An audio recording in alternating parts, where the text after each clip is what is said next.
welcome to the show. The Rick Jensen Show. I'm Randy Dascher, filling in today for Rick. Hopefully we will get a bunch of calls today, so you can help me host the show, if you will. You can be the co-host. All right? I will be putting you immediately on the air, so if you want to call in and talk to me off the air like any other day, don't do that. Wait till tomorrow when Rick's back. But for today, you can call in, be on the air, 302-529-1017. 302-529-1017. Whole lot of stuff in the news today. Yeah. I woke up early and I'm looking at the TV. I fall asleep with Channel 17 on every night. PHL 17. I don't have cable. And I fall asleep with that on. This is usually a Seinfeld on or something like that. And so when I wake up, it's on. My alarm goes off at 5:45. And then I hit the snooze button 87 times, and I finally get out of bed. But then I'm watching, and the person in the morning starts telling me all this stuff. They're like, they go to the weather person, or no, it was the traffic. Yeah, the traffic woman. And she's like, hey, you got to watch out. There's a whole bunch of black guys on the road. And I was like, oh, that's so weird. What a weird thing to say. I thought it was very unusual. It's like, what, why? Why? How does she even know that? But they do have those traffic cameras, so maybe she's looking right in the cars. And she made it a point, it kind of seemed racist, to say there's a whole bunch of black guys on the road. I was like, I don't know why. Maybe there's a Drake concert coming up and there's tickets on sale. I honestly don't know. But if anybody knows why she was saying there's a bunch of black guys on the road, let me know. I'm going to go to the phones. Hey, you're live on WDEL. Who's this? Hey, it's Wally, Randy. Hey, Wally, how are you, sir? Well, I'm practically perfect. That's good. I have a sort of a hoarse voice. You do? And I say, let's start off President's Day with a bang. All righty. Hang on to your hat. Okay. Do you have your recording equipment plugged in? Yes, it's plugged in. Okay. All right. This is a tale, a somewhat poetic tale about the DEL early morning red eye guy, whose name I've purposely forgotten. All right.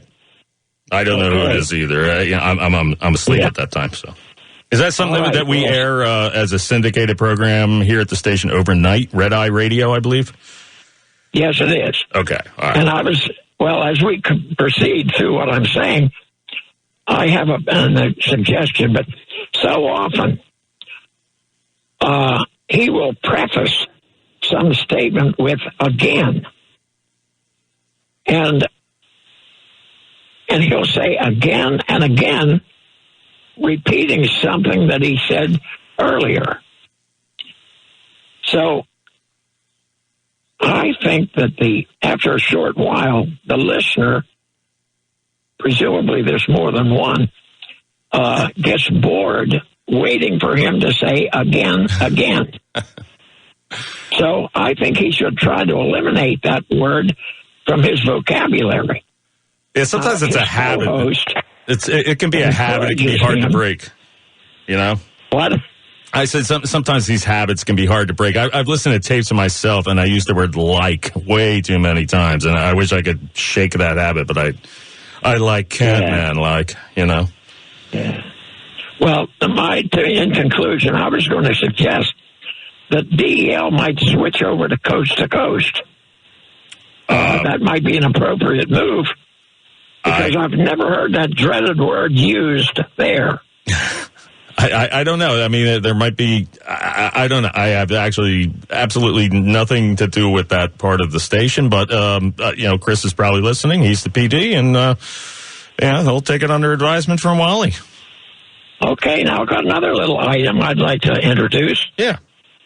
That I believe Joe should be offering a blanket apology to everyone he has insulted or offended during his long and continuing government employment.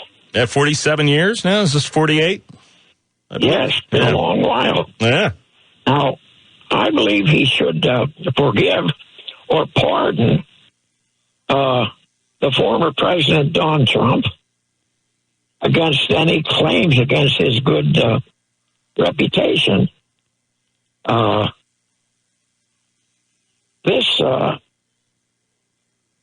Such a thing would be an unexpected thing for Biden to do.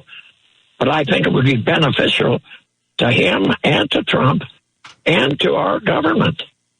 So we could put this thing at rest, sort of like Jimmy Carter did after Nixon. Jimmy said, look, let's put this behind us and get on with the business. That would be a good thing. I agree with you. Okay. Well, that pretty well covers what I wanted to talk about. Well, awesome, Wally. Nice talking to you, man. Hey, there's one other thing, though, Randy. Okay. I would suggest, and this will make Rick will grit his teeth, but you should have this show called The Randy and Rick Show. The Randy and Rick. I'm happy just being part of it in any way, shape, or form, but I do appreciate your thoughts on that. That's okay. Okay. Hey, not that I drew it. Heard from Big Al, though. What about Big Al? Big Al last home yet? You mean Al Massetti? Last time, very nice man. I've met him several times. I ran the board for his show a couple times when other people, when Gerald was out, and real nice guy. Went to one of the Christmas parties and hung out with him, talked to him a lot. Very cool guy. The last time I spoke with him was Rick spoke with him on the air. I just screened the call, and he was in France because of COVID and couldn't leave or something. I hope he's back.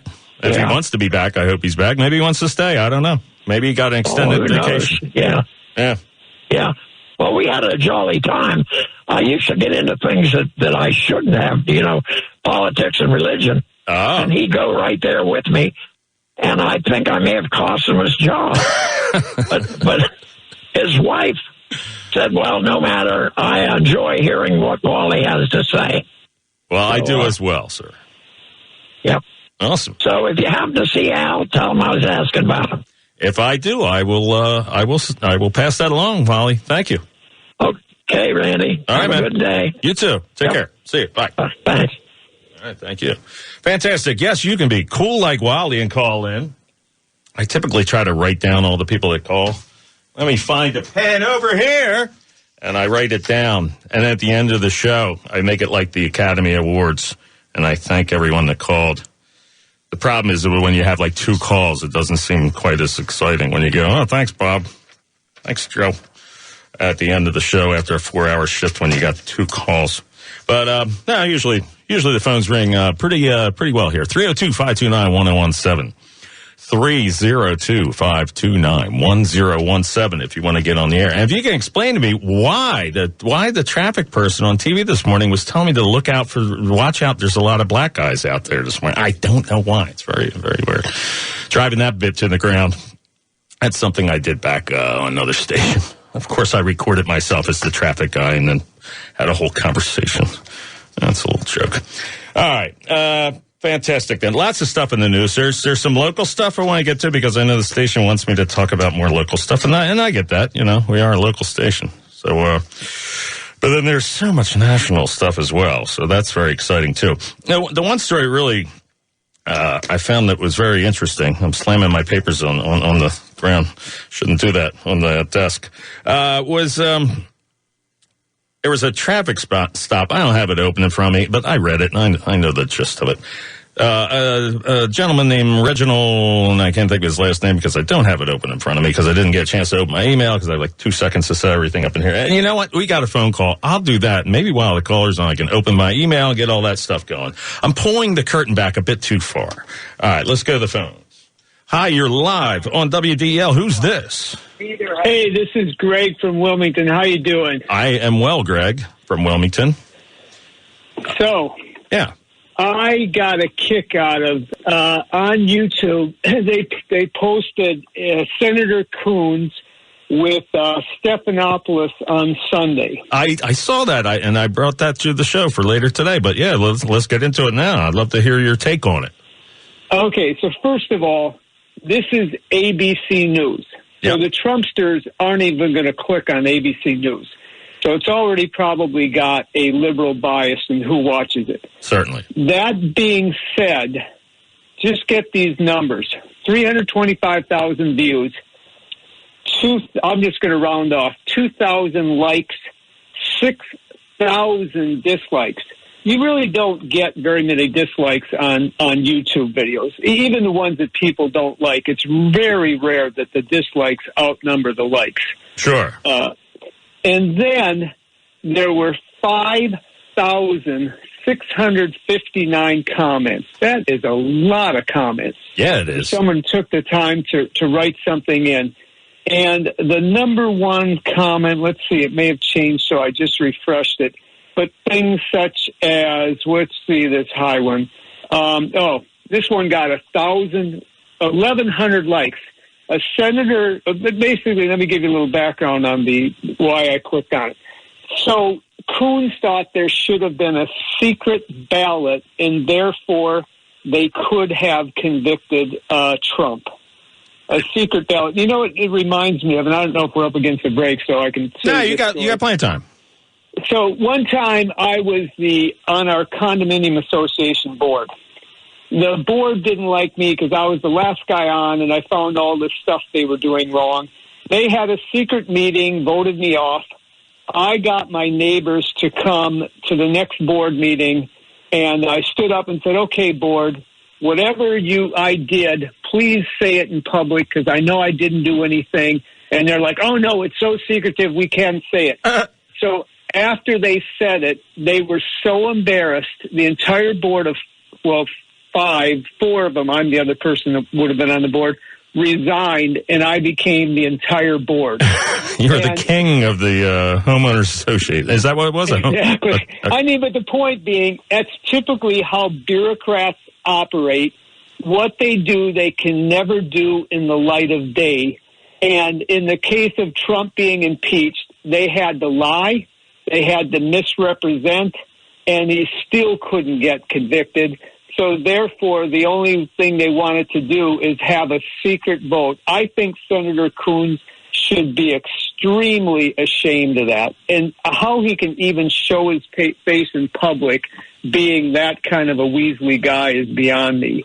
So anyway, having said that, so this is one that got 1,100 likes, this thing. A senator who has to vote by, quote, secret ballot in order to vote their conscience cannot faithfully execute their duties and is unfit for office.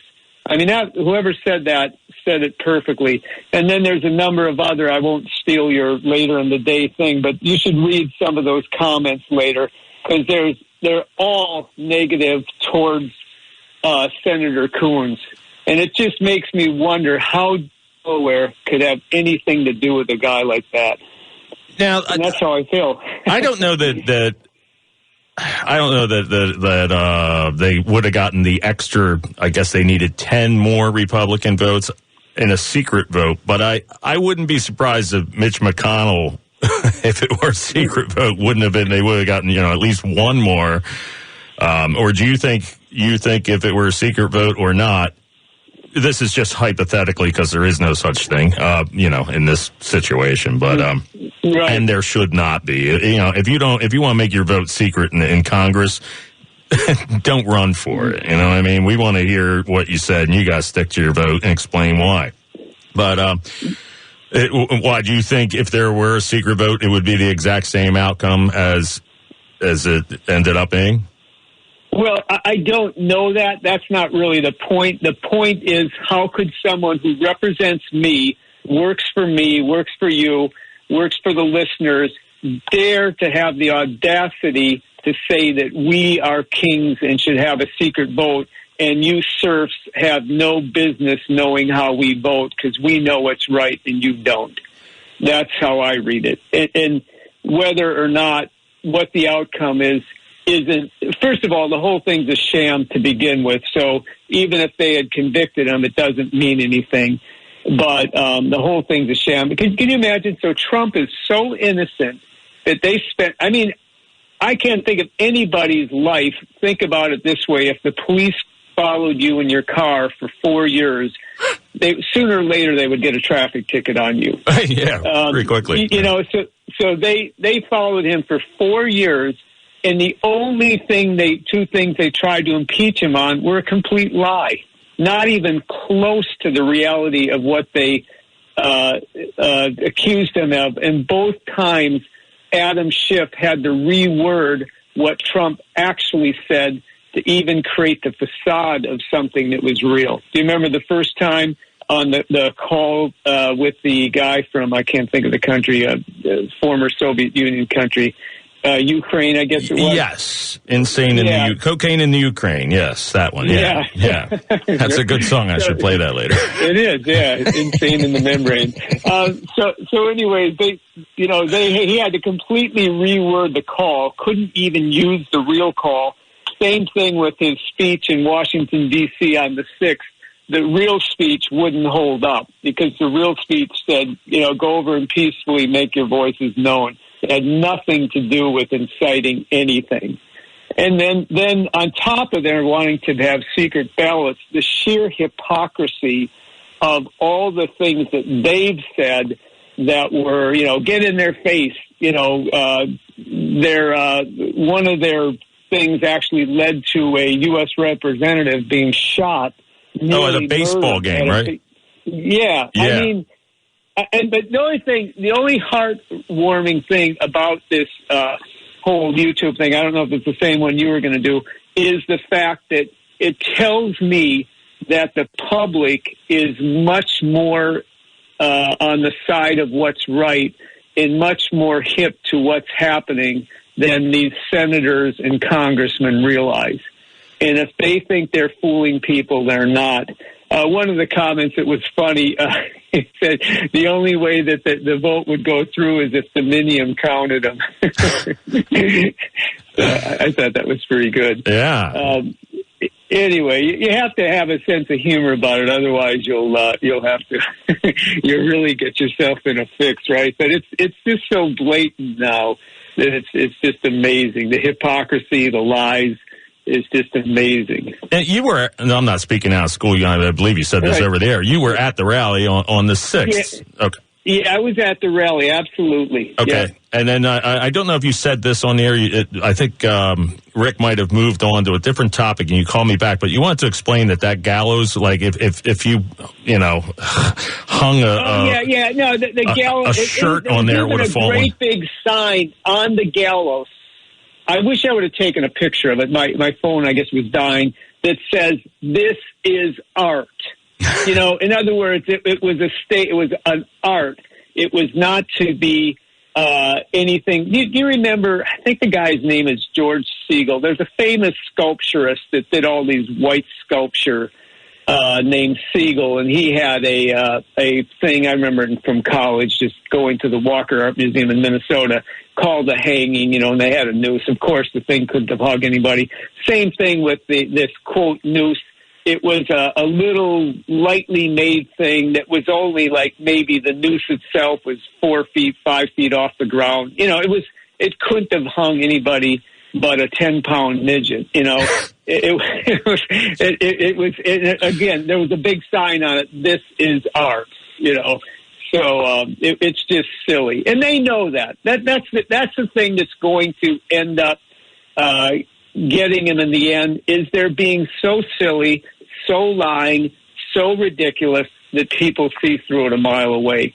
And these YouTube comments testify to that. There was there's someone from Delaware who was a local representative. Forgive me for not knowing his name, but Rick and I talked about him there. And the guy was wearing, I guess, a jacket that had the logo for his community, whatever he was a borough councilman or something in Delaware. Sure. And he went to the Trump rally, and people are trying to get him to lose his gig because he went to the rally. He was a downstate guy, right? Yeah. I remember that. Yeah, I can't remember. I didn't read specifically about it, but yeah, no, absolutely, yep.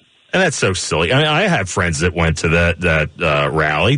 My friends didn't go there and break windows and start fights with police, but they certainly went there. And I got to be honest with you, I had a long conversation with another friend of mine who voted for Trump, but he's very libertarian leaning, but he voted for Trump. And we're talking, we're having a couple beers, and we're getting into it more and more. And then, the honesty juice starts flowing. And by the end of the conversation, both of us said, you know what? If the doors were, wide open, they were propped up open, and people were just, and this is the way I saw a lot of it. The people were just kind of walking in and walking out and taking selfies. Now that, yes, there was violence, and I am the most anti-violence person you will ever meet on the planet. I can't stand that stuff. And vandalism, I can't stand that stuff either. I would not do that. I'm not 13. I'm 53. But I would walk in there and probably take a selfie. Now, are we going to lock up everybody that walked in and took a selfie? No, absolutely. And of course, it goes without saying, I'm not convinced that wasn't instigators that were known ahead of time that actually went in and did the major damage. Other people, it was open. You're just kind of like, okay, I guess this is open. Although at 64 years old, I wouldn't do that. Probably my 20-year-old self, I might have done that, So, and then on top of it, getting back to hypocritical Coons, not a word about the fact that Trump's lawyer's home was vandalized and he was threatened and so on. I mean, so just the hypocrisy just runs so incredibly deep. That's in Chester County. That was like West Whiteland or something. That's up kind of my way. And they wrote traitor. He was in this area. Okay. Yeah, it's like a half hour, maybe 40 minutes from here. And they wrote traitor. At least they spelled it right. A lot of times guys spell with a D. Traitor. He trades furs. But, there you go. Yeah. Hey, I do got to hit a break here, but hey, feel free. I can put you on hold if you want to hang for a while, or you can call back. No, I'm good, Randy. I have to go back to work, but you're doing a great job, and I look forward to. What time do you feel like you're going to? Is this the exact YouTube video you're going to go over, or is it or something somewhat related? It's the exact YouTube video, and the other stuff that you were talking about was it happened to be on the when they compared the House managers versus what Trump really said and how the House managers edited it. I was fascinated by that. It was on the TV while Rick and I were on Friday, and I looked up at the TV and I'm seeing half the screen says the right side of the screen said reality, the left side said House manager edits, and it was the way they edited Trump. And so then Trump's defense was playing the reality. And I mean, I almost said, hey, everybody should watch this. And I realized we're competing with television. I don't need to plug a TV show while I'm on a radio show. By the way, if I could hang on, I have something to say to that end. Yeah, I appreciate it. Thank you. Let me hit spots and we'll get back to you. If I have to go, Randy. I might come right up on news. I probably am. Can you wait till like 35, 34 after the hour? Yeah, absolutely. All right, let me put you on hold, buddy. All right, cool. All right, fantastic. We'll be back right after this. Rick Jensen on 1150 AM, 1017 FM, WDEL. Yes, the Rick Jensen Show continues. I'm Randy Dascher, filling in today for Rick. All right, when we last left you, we had Greg on the line, who was in mid-story, but I had to get the spots because I was running late. We also have Don on hold. So, not Don Ho, but Don on hold. All right? Tiny bubbles in the watch. All right. Hey, Greg, you are back on. How you doing, buddy? I'm good. I was hoping to talk to Don Ho. I think Rick did talk to him. He said he did something. I think Don Ho cursed or something. Amazing. I remember stories like little bits of it. The stupidest part I remember. But all right. I'm still stuck on the honesty juice you and your friend use. Oh, yeah, the honesty juice. We were drinking some Victory Brewing Easy Ringer honesty juice. And we said, I want in there taking a selfie. Yoo-hoo! Yeah, it was great. Amazing.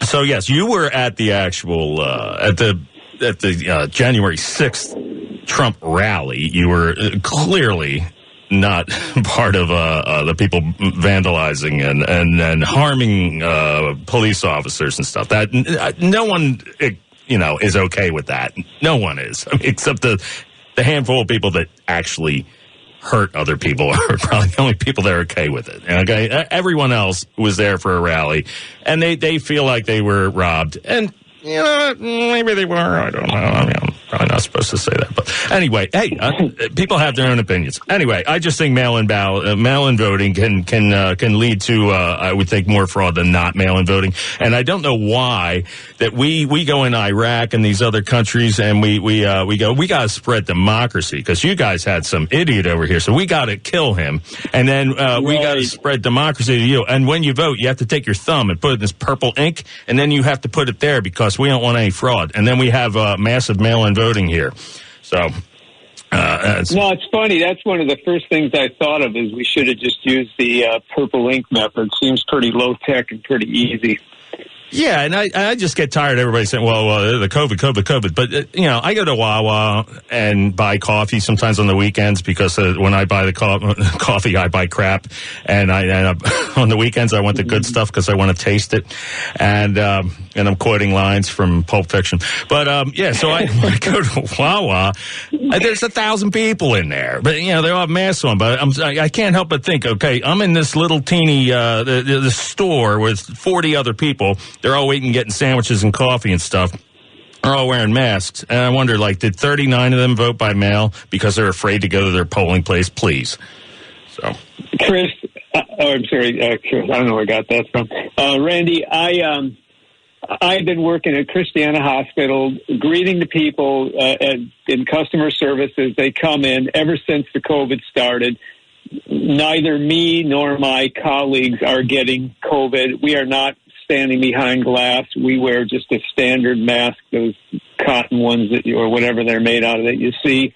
I go ballroom dancing now. Nobody's getting. I just went yesterday. I went for the 6th time since the COVID. Nobody's getting it. It's just, you know, not that there's not some COVID, not that it's out there, but when you look at the numbers, I saw a great one this morning. Someone said they had a picture of snow being measured, and they're showing the top of a chain link fence, and then they have a ruler that says 54 inches, and there's like an inch of snow on the top of the pipe on the top of the fence. They said this is how they measured. Anyway, I just want to segue into something. You know, one of the things I would invite people to do is you have to step back and look at how news is created. So all the news is a bunch of people who sit in a room somewhere. They get stories, whether it's off the, like, I'm sure it's not teletype emails, however it comes in off the Associated Press and other different feeds. And then they look at the news, and then they pick what they think is going to be the news, and then they interpret it. And I suggest people do what I do, is just go look around for news for yourself and, in effect, create your own station. And I think you can do more, you know, just searching for the news. And this is not casting aspersions on WDEL, because I think you guys do a pretty good job. But it's just, you know, we've been conditioned to believe that whatever goes on the boob tube is the news, is reality. And it's just what a group of people decided they were going to make reality. Yeah, I don't have cable. I canceled it in 2009 when I lost my other radio job. But and I kind of the entire time wanted to get rid of it, but I kept it while I was doing that because I wanted to be up on current events. But I got an antenna, and there's no turning back. But I still do miss having some different news stations. Now, I just go out and I look on Twitter. I follow people that I have similar, likes and views, and they post a lot of cool stuff. Plus, there's a lot online anyway. The actual art, the actual cable, like cable TV, might be on its way out anyway. And most people will probably just get it through their internet at some point here in the future, and then they'll just charge more for the internet access. But the coaxial cable maybe someday will go away. Who knows? But we watch. The only thing we watch is Channel 6 at 6:30. It's on every night. It's David Muir and Rob Marsalis. And now my wife likes Rob Marsalis. So we watch it because, she wants to see the hot guys read the news. I sit there and watch it, and I go, I'm watching what they're not showing me. Because then I'll go on Twitter, and I'll see 20 other views of everything. So, I mean, even I had liberal fans back at another station that would say, look, I watch Fox. I watch, you need to go out and look at a lot of different things. Don't just Don't just watch one thing. Just like the thing I originally called up with, the George Stephanopoulos on ABC. Yeah, I'm willing to take a look at that because I want to see, what my senator is saying, and what kind of nonsense he's spewing. So I'm going to look at it, but I'm going to see it for what it is and not for what it's spun to be. Awesome. Well, that's what I think we all need to do. Well, very good, sir. Well, Randy, great. It's nice to hear you on the show. I love Rick, but I love hearing you as well, and I like when you two are working together. Awesome. So do I. Thank you so much, sir. You have a great day. Thanks, Randy. Bye. All right, man. You too. See you, Greg. All right, and let's go to Don. Thank you for holding, Don. How you doing, sir? Doing good. Hey, first off, I've never sworn at anybody out loud. So you'd mentioned, maybe you were joking. You talked about Rick saying I'd swore at him. No. Sorry. I said your name. Don's on hold, and then that led me to say Don Ho. And Rick told a story. I think it was about Don Ho, and Don Ho. Okay. He jammed the microphone in front of Don Ho, and Don Ho said something like, "I'm so tired playing that effing song," or something like that. Tiny Bubbles or whatever. It was something along those lines. If I'm getting the story wrong, Rick, I just don't. And I appreciate your tolerance. You along with my grandmother, my wife, and a few other people are probably the most tolerant people I've known, and I'm pretty old. Well, thank you. Incidentally, I used to live in Westchester a long time ago. Oh, wow. My wife and I owned a house on 105 North Bradford back in 1959 and 1960. Oh, yeah. It used to be across from the Art Center. Now there's a great big old school across the street. Is a Hillsdale school, I think? Yeah, it's a huge school. Yeah, I think you're not far from where the Daily Local News building was, sort of. I don't know where I think that was back in 59 and 60. Okay. It's been a long time ago. Gotcha. But at any rate, that was the end of town. You went across the street and you're out of town. Yeah. My neighbor, it was Irish, one of my neighbors, he and his father used to run when they'd have fox hunts and horse events. He and his father would run on foot around, just to watch what was going on. Oh, wow. He's pretty incredible. This guy lived in 98 and he worked for the city of Westchester on the courts until he was 98. Damn. Yeah, at any rate, all that aside, this whole thing, the COVID thing, it's real. And people like this previous chap, it's sort of false sense saying people don't get it because they're getting it. I don't think he in any way implied that people aren't getting it, but I think he might feel like the numbers are padded to be larger. Like if somebody had stage 4 lung cancer, then they got COVID. If they put on a death certificate, COVID. And you look at the people, the nursing homes suffered the most because people were, and you're lying down. That's bad for any chest problem too. Yeah, it's just but you find everything. I was shopping a couple of days ago, and really a charming baby was in a cart saying, "Hi, hello, hi." And I finally realized, look at her, his mother wasn't wearing a face mask. It was an Aldi. And I don't know if this child was asking to be taken away, but but I saw the child a second time going around. I said, "Hey, hello again." And the child gave me a look and said, "Oh." You should give him a piece of paper and pen. A beautiful, robust, baby girl, maybe a year and a half or 2 years old. Yeah. And her mother was dressed like a cowgirl with no mask. And I said, I'm wearing a mask. I wonder if I've made a big mistake today. Standing so long waiting for her to pick your eggs out of the cooler and her milk, in the corner. But it's a funny world. Nothing's new though. I have trouble keeping up though with it changes now. Online, getting end up for a shot. You look at the numbers. Now I've swung into another subject, but the numbers. Like I saw last night that there apparently 70 million doses have been. We've gotten 70 million doses in the country. But then you look at the fact that everybody's going to need 2 of them. Then you start looking at places like little old Cecil County where I live, and we have a population of about 11,000. Factor that into, they're not going to get, trying to divvy the stuff up. The ethnics are trying to make sure they don't get cheated. The elderly are trying to make sure they don't get cheated. The people trying to administer this thing, it's got to be a nightmare. Did you get a vaccine yet, the first one yet? Oh, no, I haven't managed to connect. I started when you could. There's different layers, and yet in Harford County, my sister-in-law's boyfriend got both his shots already. And does he have a health issue? Well, I had a quintuple. They don't ask the questions. The federal forum, when you go into this thing, they don't ask all the questions to determine how flawed you might be, or the problems you may have, the underlying problems. Didn't you say, was it your son-in-law? Forgive me if I got it wrong. No, it was my sister-in-law's boyfriend. Oh, okay. My son and my daughter-in-law and granddaughter, they got theirs, but he's an optometrist. He has a big practice. Okay, yeah. And they're in constant contact. They had to set some of their folks aside, and because of foolish things they did, and they caught the COVID. Okay. Yeah, it impacted the business. So it's just like the sports teams you're seeing. They're not. They want to make money, but they're doing the best they can to keep playing, and make money and not, wipe out their players because they're investments. Money's driving it. But but you look at the numbers though, when you start factoring in when you're going to get to you. I've applied initially to Cecil County. They got my name in the line. I got an email saying, well, we may talk to you in 4 weeks. So then I get a email saying, hey, we got 2 clinics going right nearby, one at Fair Hill and one in Rising Sun. So you go through the whole thing. Apply. They ask what's your mother. They're trying to determine to get this the right people. They ask your mother's maiden name and things like this. They don't really ask about what medical problems you have. All they know is your age, and I think that's probably the federal form. I'm sure they're using a format that was federally. Fill the thing out, do your signature with your finger and everything, and turn it in and find out all the sites are full. Oh, wow.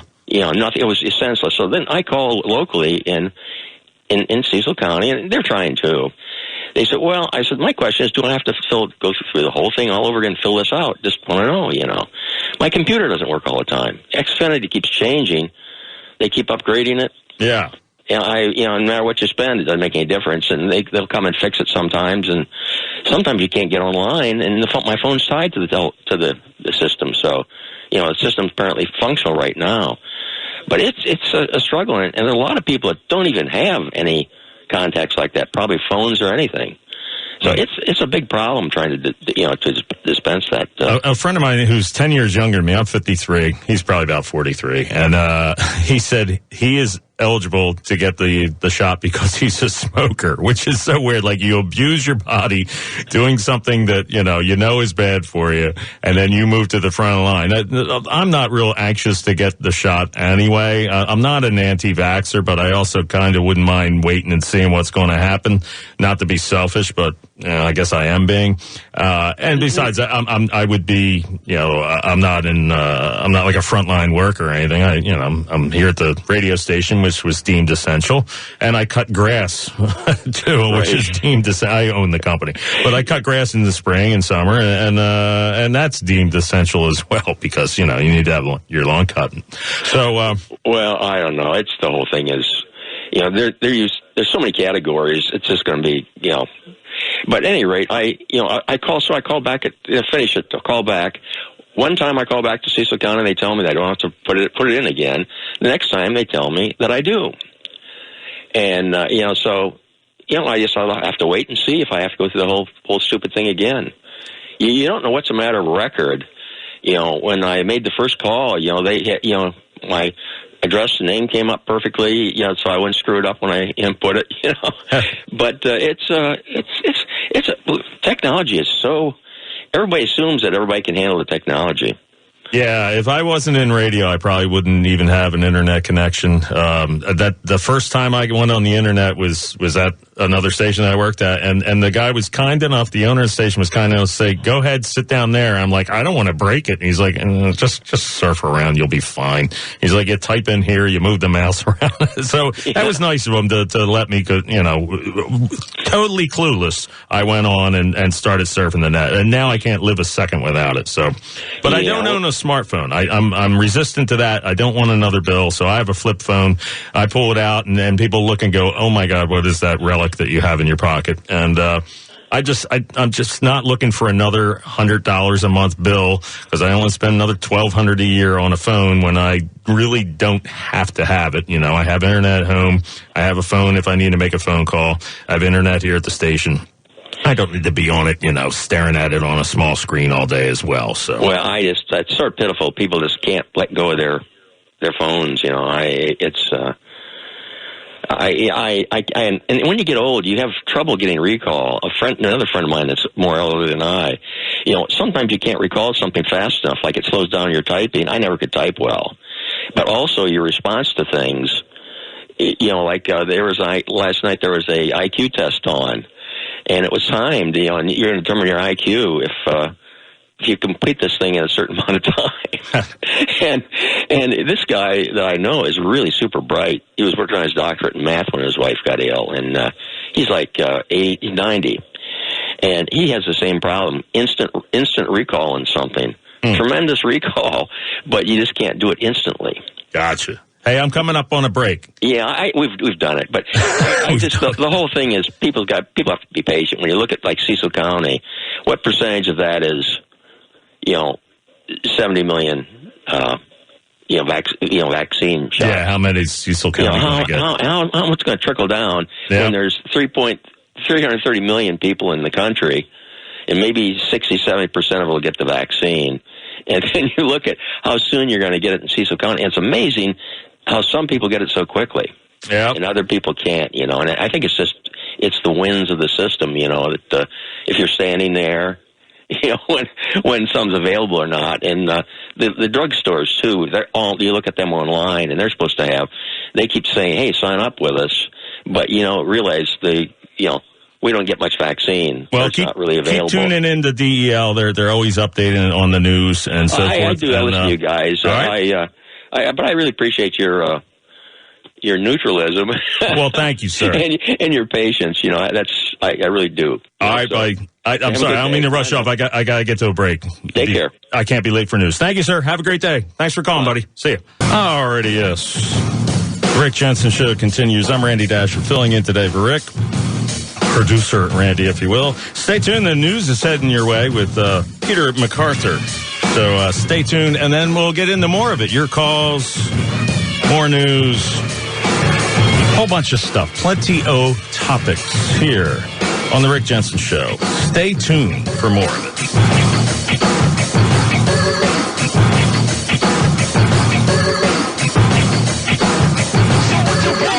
WDEL, WSTW HD2 Wilmington, WDEL FM Canton, a forever media station.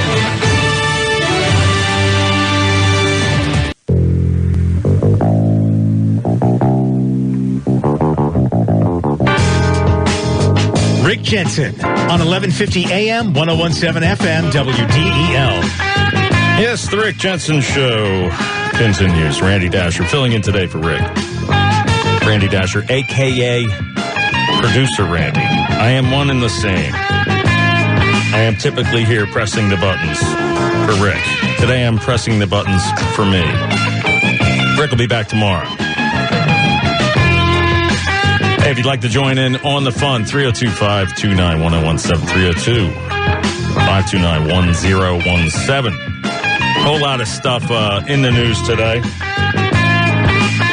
One of the things I found interesting here, it was on WDEL.com, was a local man was pulled over for forgetting a turn signal or something. And so he gets pulled over. And it's on WDEL.com, a story written by Frank Gerace. And this gentleman, I forget his last name. Again, I don't have it open in front of me. I don't really need to have it open in front of me. I guess I could. I finally got my email open, and I can see where it is right here. I like what you've done here. Revision 1. Oh, okay, here it is. All right. So, yes, here it is on WDEL.com. Traffic stop leads to drug charges for Wilmington man. So this gentleman, he's charged with drug and traffic offenses after a Delaware state trooper pulled him over in Newcastle on Saturday afternoon. That's just 2 days ago, Reginald Watson And I was reading this. I'm like, I've never known anyone with the name Reginald. Cool name, very cool name. But I've never, the only time I've ever heard it was on back a long time ago. There was a music disc jockey in one of the Philly rock stations that he claimed he had a butler there. That was a wacky bit he did. He'd be like, let me talk to Reginald the butler. But, so that's the only time I've heard the name Reginald. Very cool name, though. So he didn't signal before a lane change on Route 113, Interstate 295. So that's very, very local. You can all picture where that is. And during questioning, the trooper smelled pot in Watson's car and saw drug paraphernalia. Dun, dun, dun. What's really sad about that? Look, I'm a total extremist, whack job libertarian. I've been for legalizing every drug since I understood, politics just the slightest bit. I've always been like, well, you're not hurting anybody else. Why is it illegal?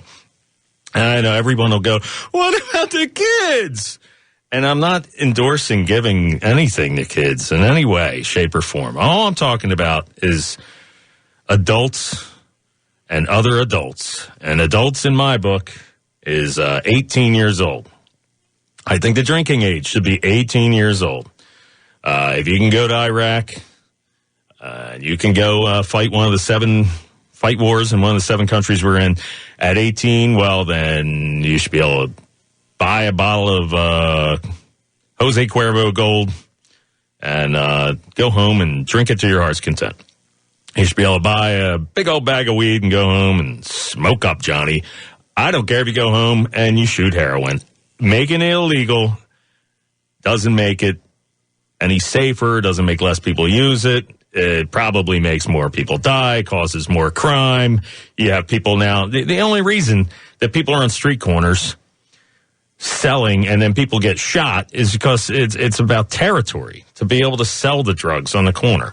You think pot really costs what it costs when you see a bag of weed? I don't even know what weed is, how much it costs today. But I hear people say, it was a quarter. It was $100. So a quarter is a quarter of an ounce, just 7 grams. And, I'll hear people say, it's $100 a quarter. Oh, that's nice. And it would be $0 a quarter if you could grow it legally. And there would go all your crime. Because who's going to be standing on a street corner, for territory and shooting other guys to get in on your corner? If you could just, it is a weed. You ever have a yard? You ever have dandelions? It pops up, like it grows. I don't think it takes, I'm sure there's some skill to it. Don't get me wrong. There's probably a lot of skill to it. To grow really good weed, you probably have to have some skills. But it is a weed. That's why they call it weed. It doesn't have much of a choice but to grow if you water it, So, but the reason that people probably have trouble growing it is because you can't just take the sunniest spot in your yard and plant it and put a fence around it so the deer don't get to it, because it's still illegal to do that. But it's getting more and more and more legal in more and more states. I think it's 13 states have, for the most part, legaled it in some way, shape, or form. Even though federally it is still illegal. And I know my favorite person on the planet of all time, well, I guess that would be my father, my mother, my family, my wife. Oh, yeah, my wife. That's the first, is my wife. Well, but anyway, my favorite elected official is Ron Paul. And Ron Paul got together. He's an elected Republican. He was an elected Republican. He's retired now. He's from Texas. Originally born in Pittsburgh. And, I guess he lived in Texas. Probably still does. And he got together with Barney Frank. They were about the 2 most polar opposite people. Barney Frank was an openly gay man who's a Democrat and probably was for free everything economically. And Ron Paul, this ultra fiscal conservative, he pretty much defines libertarianism. But those two got together and tried to get rid of the federal law still making marijuana illegal. All these 13 states where you go, it's legal, it's legal. Close. Kind of legal. Sort of.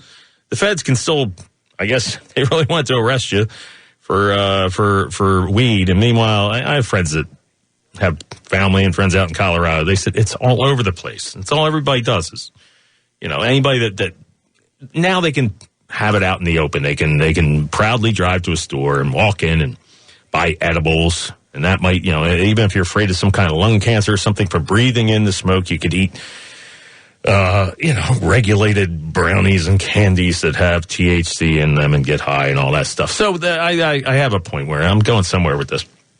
This gentleman, Reginald Watson, he forgot to turn a turn signal on. And so he gets pulled over, and then it turns out he has 243 grams of marijuana. Now, 243 grams of marijuana is, I don't know, it's probably a lot. But if it were, I don't care. Whether it's legal or not, I wouldn't care if he had 243,000 grams of marijuana. I just don't care. You know what I mean? I'm not going to smoke his pot. I don't know the guy. Who even knows if I've ever smoked pot or not? Well, I have smoked it before. It's illegal now, so I don't smoke it. So they found 243 grams of marijuana. I'm going to do the math right now because we should have a math lesson. Somebody else do it out there in the audience. Take 243. It's the gazintas, and then take 28. And yeah, I'm not going to do that on the air. But yeah, I'm trying to do it longhand. I can barely talk. But yeah, take 243 divided by 28, and that's how many ounces he had. Either way, like I said, I don't care if he had a dump truck full of pot. I don't care. I don't want to pay to lock this guy up. And I don't think he wants to be locked up. So, Reginald Watson, I'm with you, brother. So, yeah, they found 243 grams of marijuana and then $1,100 in suspected drug money.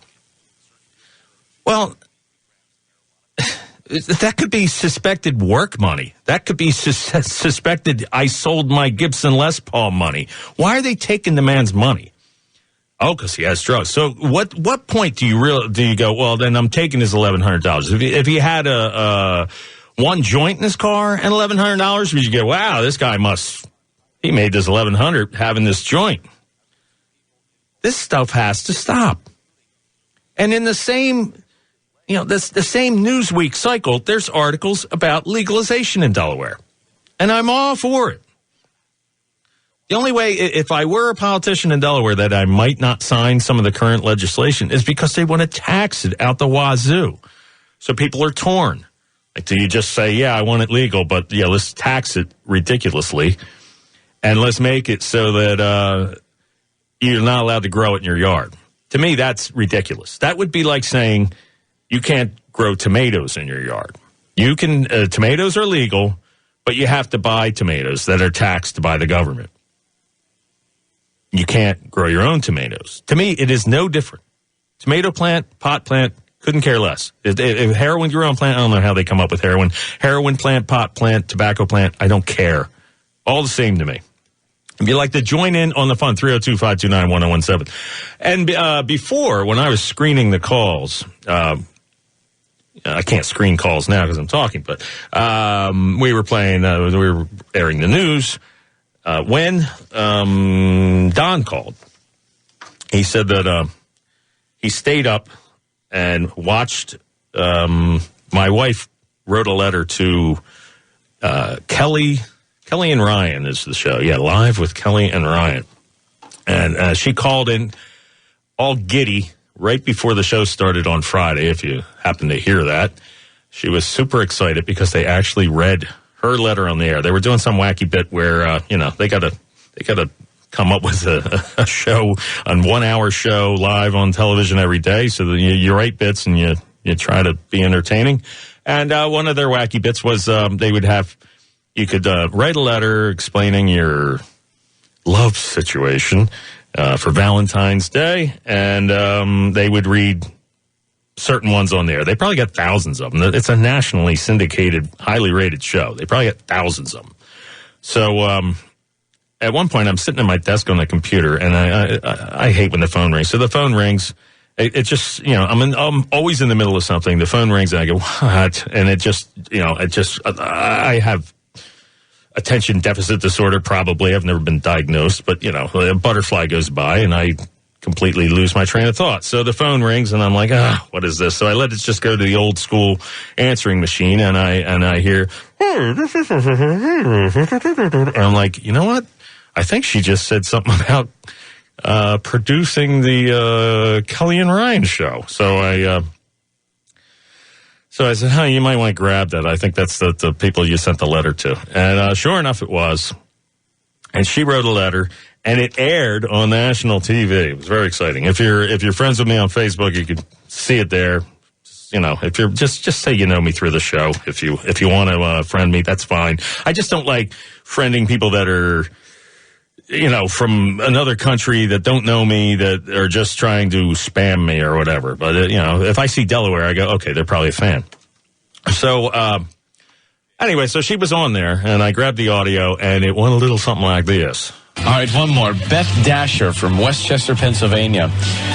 We've been together for 22 years, married 14. My husband works in radio. One morning while listening to his morning show, he asked me to call in. When I did, he said to me, I'm going to ask you a question, and I don't want you to answer. Here's a test. What is your favorite color? I said, mine? He said, you failed, and went to commercial break. After the break, he proposed. Needless to say, we got married on air, too. We had a weekend honeymoon. Why, you ask? He said, do you know what they call the guy that fills in for you? Your replacement. Ah. And that's love. Love. And you know what I'd love to do right now? Yes. Do you? Can you read my mind? I can. Are you going to propose again, Ron? I already told you I'm married. I would love to take a break and come back after this.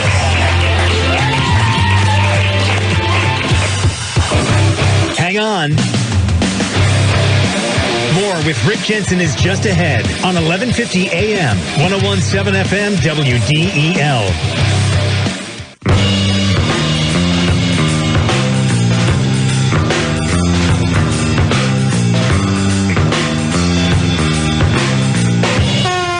Rick Jensen on 1150 AM, 101.7 FM, WDEL. Yeah, it's rocking out to some Cracker. No, it's not Cracker. Oh, it's called Cracker Jack. Idiot. It's Clutch from Maryland. All right, local. Kicking it local, sort of. Local-ish. I'm such an idiot. Look at the way I labeled it. An instrumental by the band Cracker. Really into Cracker. Not Cracker. I keep doing it. Clutch. If I look at a word and I try to say another word, I say the word I'm looking at. All right. Hey, if you want to join in on the fun, 302-529-1017. 302-529-1017. Lots of stuff happening today throughout the world, the wacky world that we live in. As you know, if you listen to the show on a regular basis, I'm a big fan of impersonations. Celebrity impersonations, impressions. You'd think I would know the difference, and I honestly don't. Or maybe they're just the exact same thing. Maybe it's just two ways of saying the same thing. If there was a magical thing I could type into, and it would tell me the difference between an impression and an impersonation. But someone did a fantastic impersonation of AOC, and I thought it was really funny. And I would give credit where credit is due, but I don't know who the person is. It's a girl, obviously, and she looks a lot like AOC. It's on my Twitter feed if you want to see what she looks like. She's got the AOC hair. She's an attractive woman. She's got the AOC hair. She's got the like wears a sweater like, AOC might wear a sweater.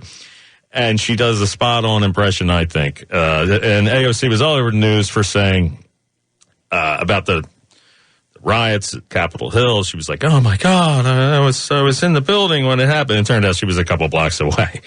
So she's made the news a lot because, she said she was somewhere she wasn't. So, fantastic. Wow, what's really weird, I just looked over at my another computer that I have working here, and someone is installing software, moving it around while I'm looking at it. Hopefully it doesn't screw up my recorder. All right, there's other ways to record it. But anyway, all right, let's move on. I want to play this impression for you. This girl does a parody, if you will, of Alexandria whatever her name is, AOC. Here we go, Cortez.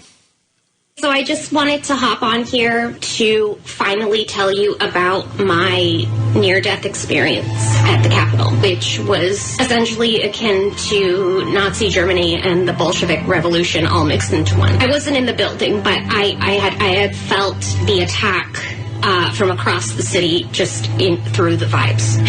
Anyone watching this knows about vibes, and that they're just as important as reality. Before I had even gotten to the Capitol, I had been tormented by Trump supporters all week. I went to the grocery store and I see all these Trump people, and they were holding spears. Okay? Like big spears.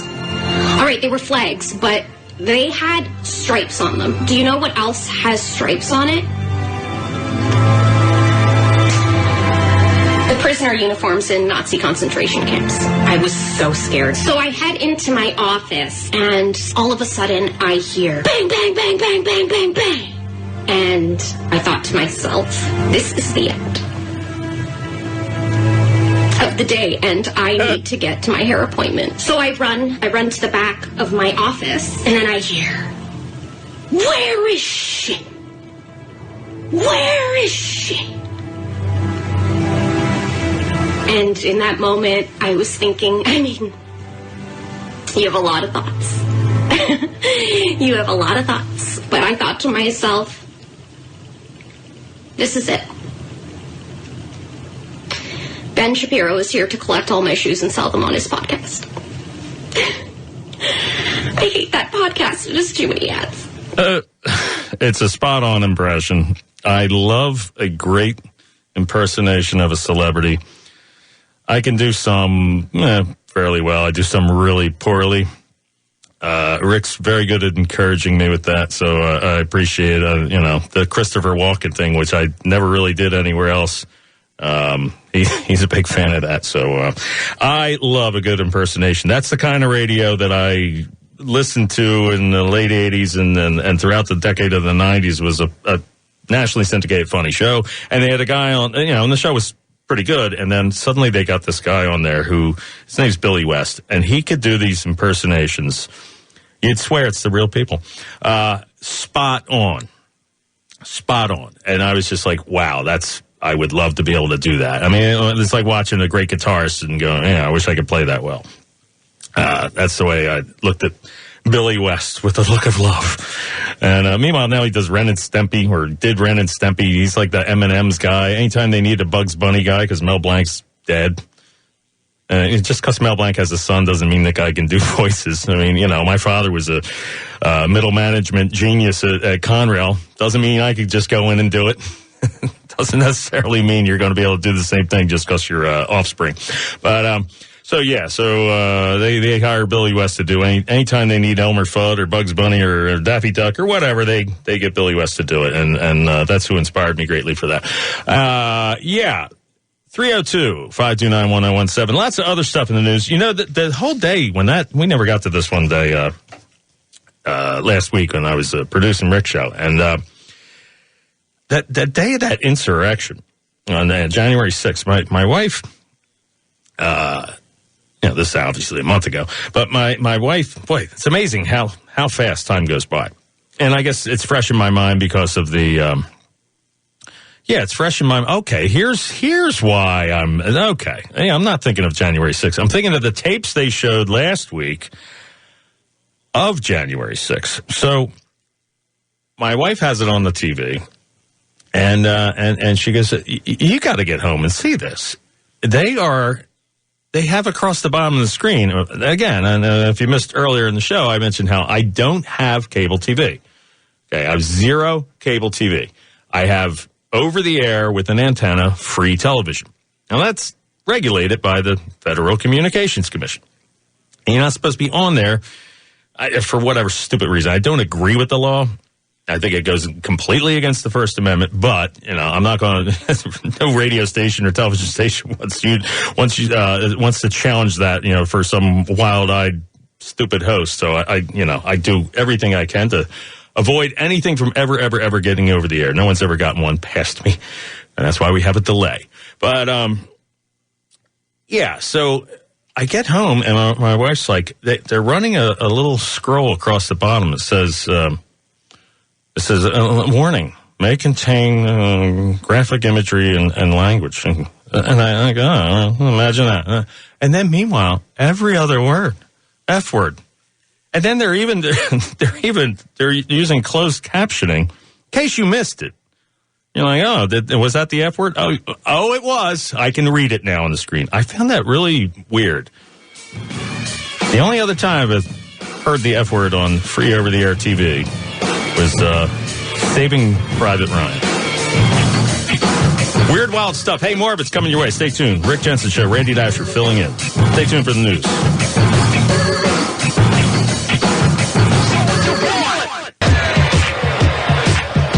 Rick Jensen on 1150 AM, 1017 FM, WDEL. Hey! All right, yes. Odd that I'm playing a song from a guy who had children's porn on his computer. Gary Glitter, yeah. It is a great song. No denying it's a great song. Hey, don't download that. All right, let's go to Diana. Hello, Diana. Thank you for holding. How are you? Hi, I'm fine. I'm just a little nervous because I've never called in. I hope no one hears this that knows me. But I have to say that I love your program, and you guys really speak the truth, or else just allow us to make our own choices. You never push anything. And I find out a lot from you guys, so I enjoy listening to you. Your first... Oh, you're welcome. Your first caller, I think you heard his name is Greg. I know some people call often. I'm beginning to know their voices, too. But everything he said, I feel like you should replay that. It was just, right on about what has happened with all this, with the election. And the hypocrisy is what I say over and over. I'm not a Democrat. I'm not a Republican. I just don't understand how we've gotten to this. And that no one seems to listen. I mean, they just, they're a Democrat, it's Biden, and no one voted for Biden. They just didn't want Trump. And we know that. It was an anti-Trump vote, yeah. Yeah, and I've lived in Delaware all my life, so I definitely know Biden. But like many politicians, a lot of them are in there for just their own, gain. And we seem to have accepted it. I don't understand why it continues. I don't want to be a politician, that's for sure. But again, I just wanted to express that I just enjoy your station and what you say. And you are funny when you do your walk-in impersonation. Wow, thank you. I appreciate it. I don't even like it. There it goes. I don't even like it, really him. I mean, I don't know that much about him. But I go, oh, no. I say to my husband, Roy, you've got to listen to this. So you make me laugh. You make me think. But I am kind of frustrated, too, because I feel like, what can I do? I mean, we're little old Delaware. When I talk to people, I often say when I'm ordering stuff, where's this call coming from? I like to know.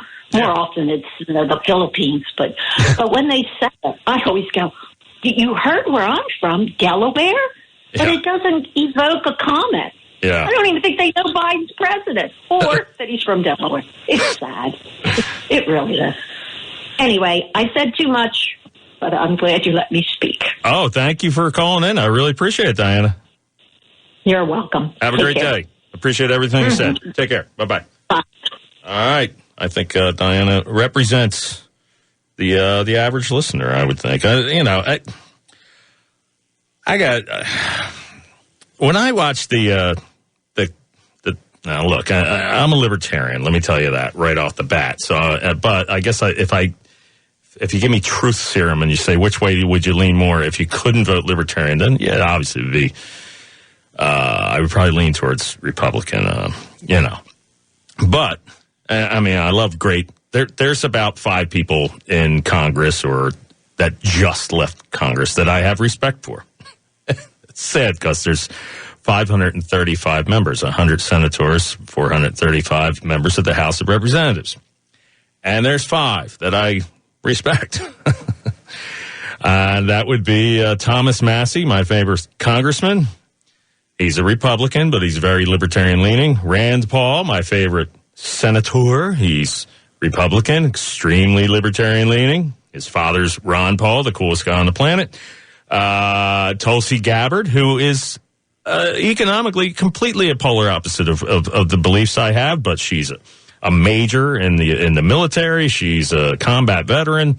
She's a female combat veteran, and she ran on an anti-war ticket, and the DNC wasn't having it. So she's one that I respect, and I'm trying to think who the rest of them are. Justin Amash, I like him.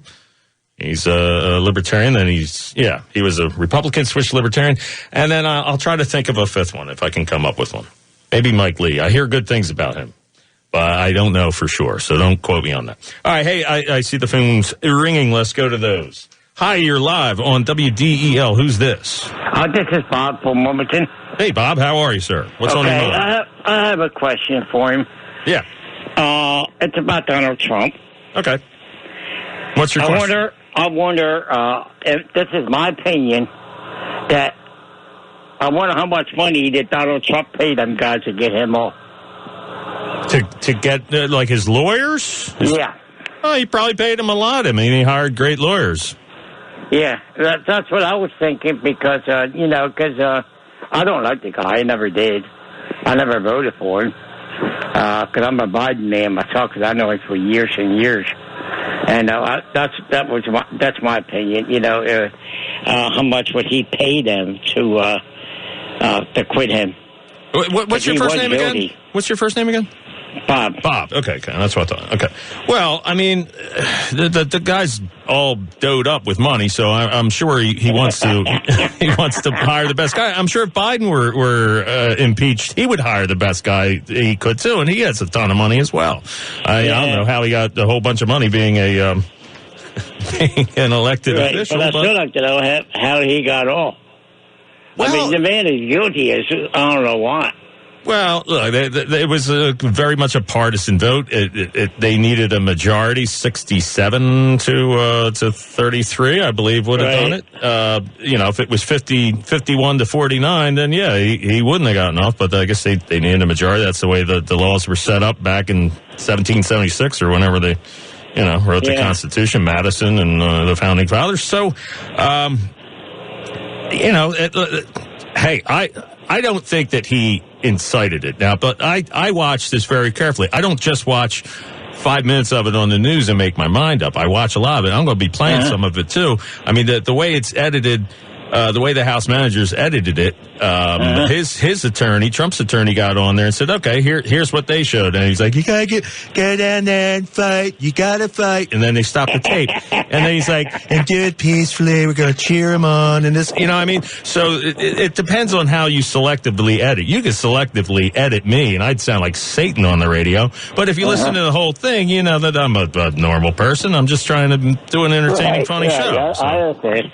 I'm just calling to let you know what my opinion was. I was calling to find out what he did pay these guys to get him off.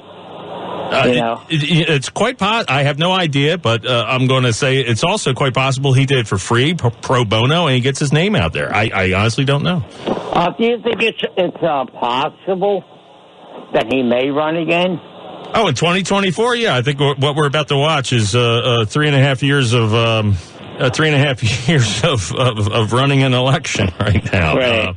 Because he has, look, for the 80 million votes that went through the mail, and he had 75 million, so, and most of his voters went to the actual polls. They didn't, hide at home.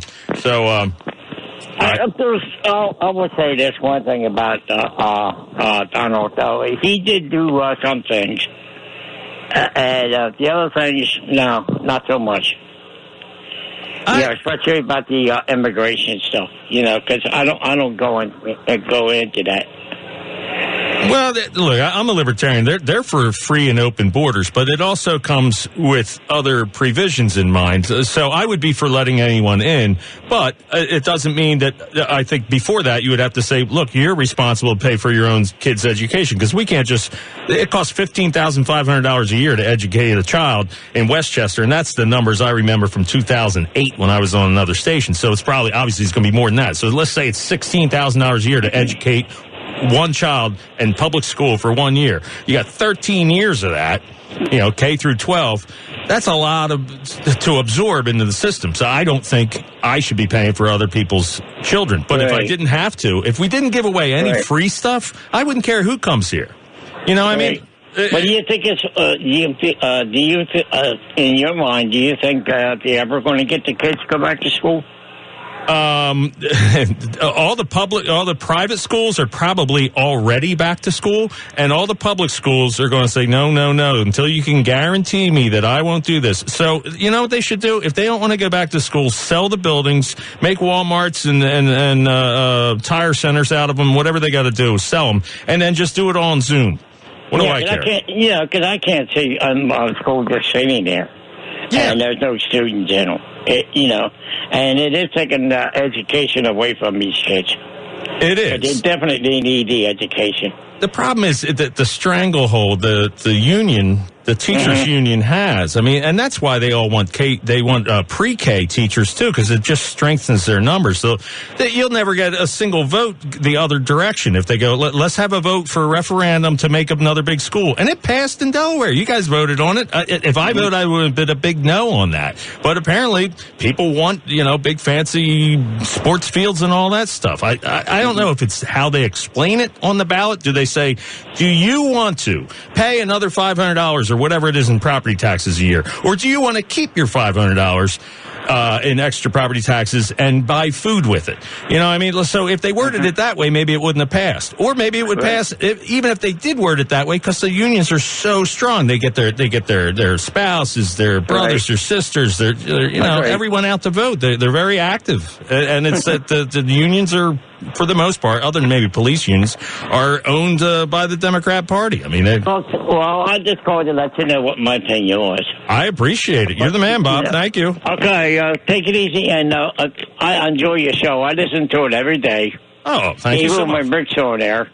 Awesome. And his partner on there, the producer, Randy. Yeah. I mean, needs a lot of help. I love that guy. I mean, he comes out with some whopper sometimes. And I think Rick instigates him once in a while, to get him started. But they do both a good job. I love both of them. You do know I'm Randy. You're talking to Randy. Oh, okay. I'm sorry, Randy. No, you don't have to apologize.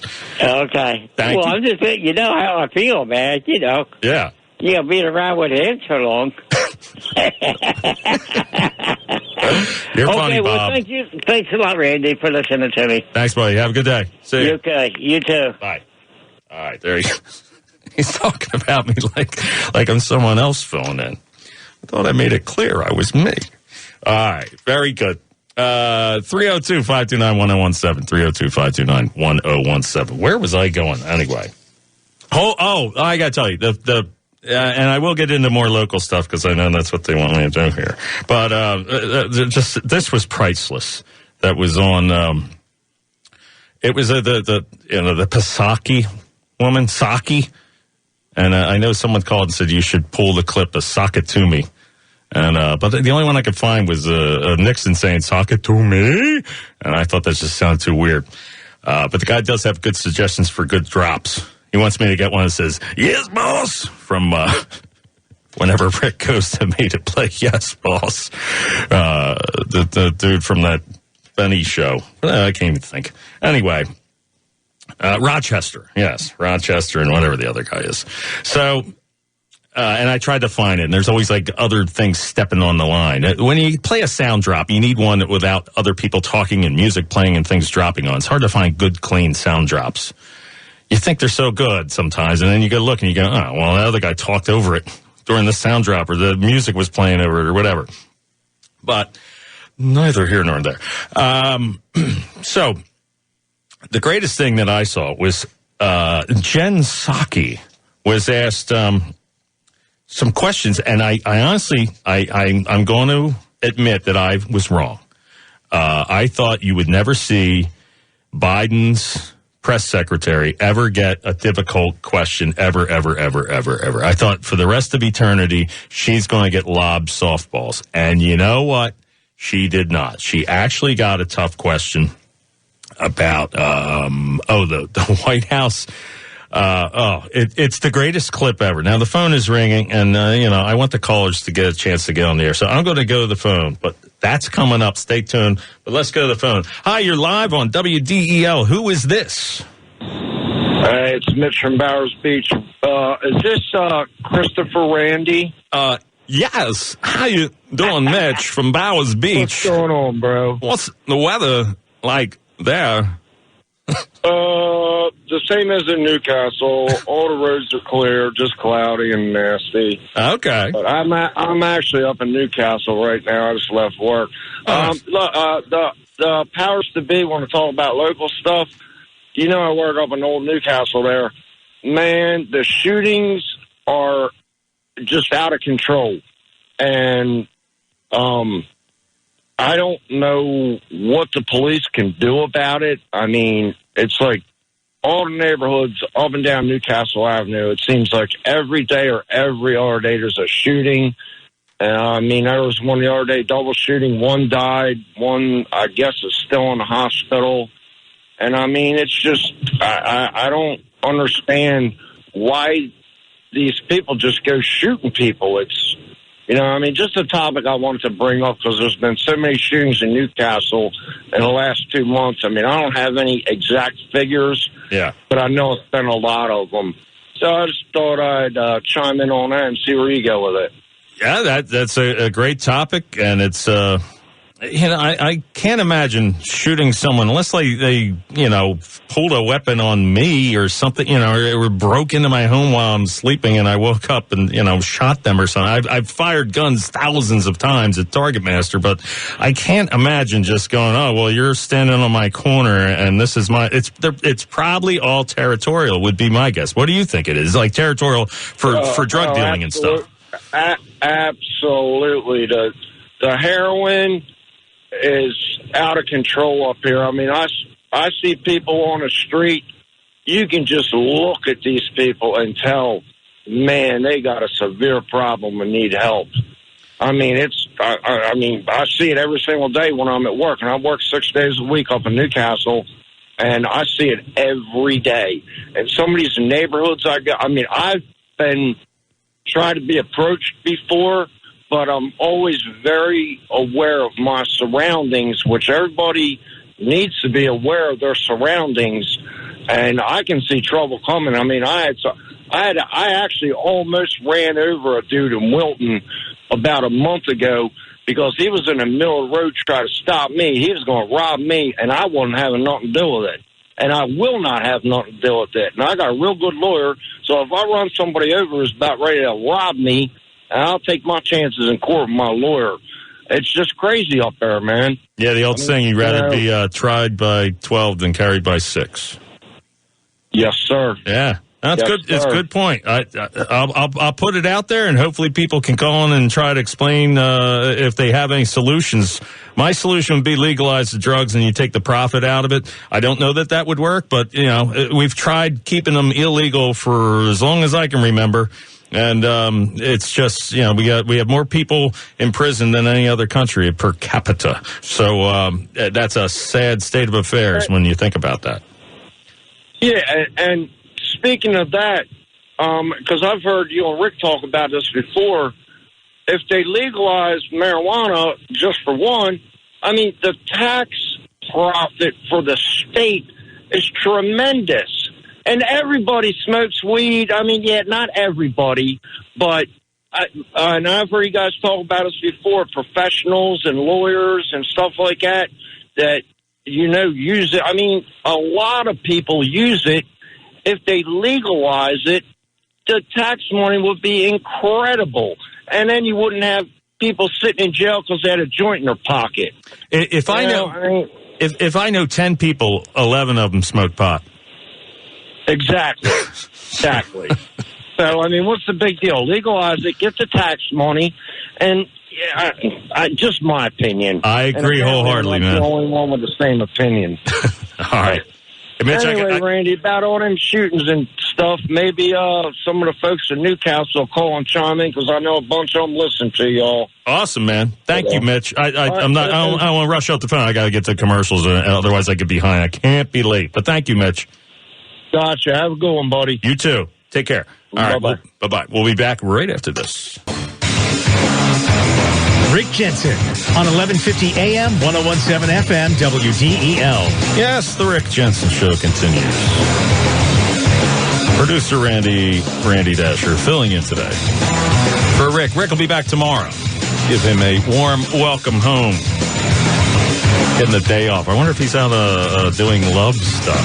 Yeah, because it's Valentine's Day. It was yesterday. Could be love. Love could be in the air. Could be.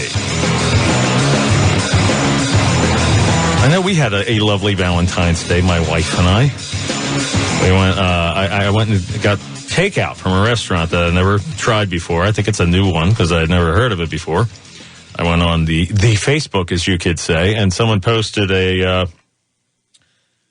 article about all the great vegetarian, vegan options in Chester County. So I tried this new place, man. I had this Impossible Texican burger. It was outstanding. You could trick people with it. It tasted like a real burger. Not the cheapest thing in the world, but it tasted like a real burger. Hey, more of it's coming your way. Stay tuned. Rick Jensen Show, Randy Dascher filling in. Back with it right after the news.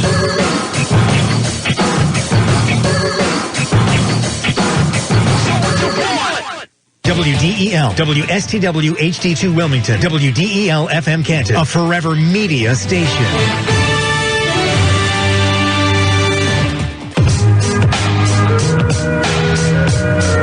Rick Jensen on 1150 AM, 1017 FM, WDEL.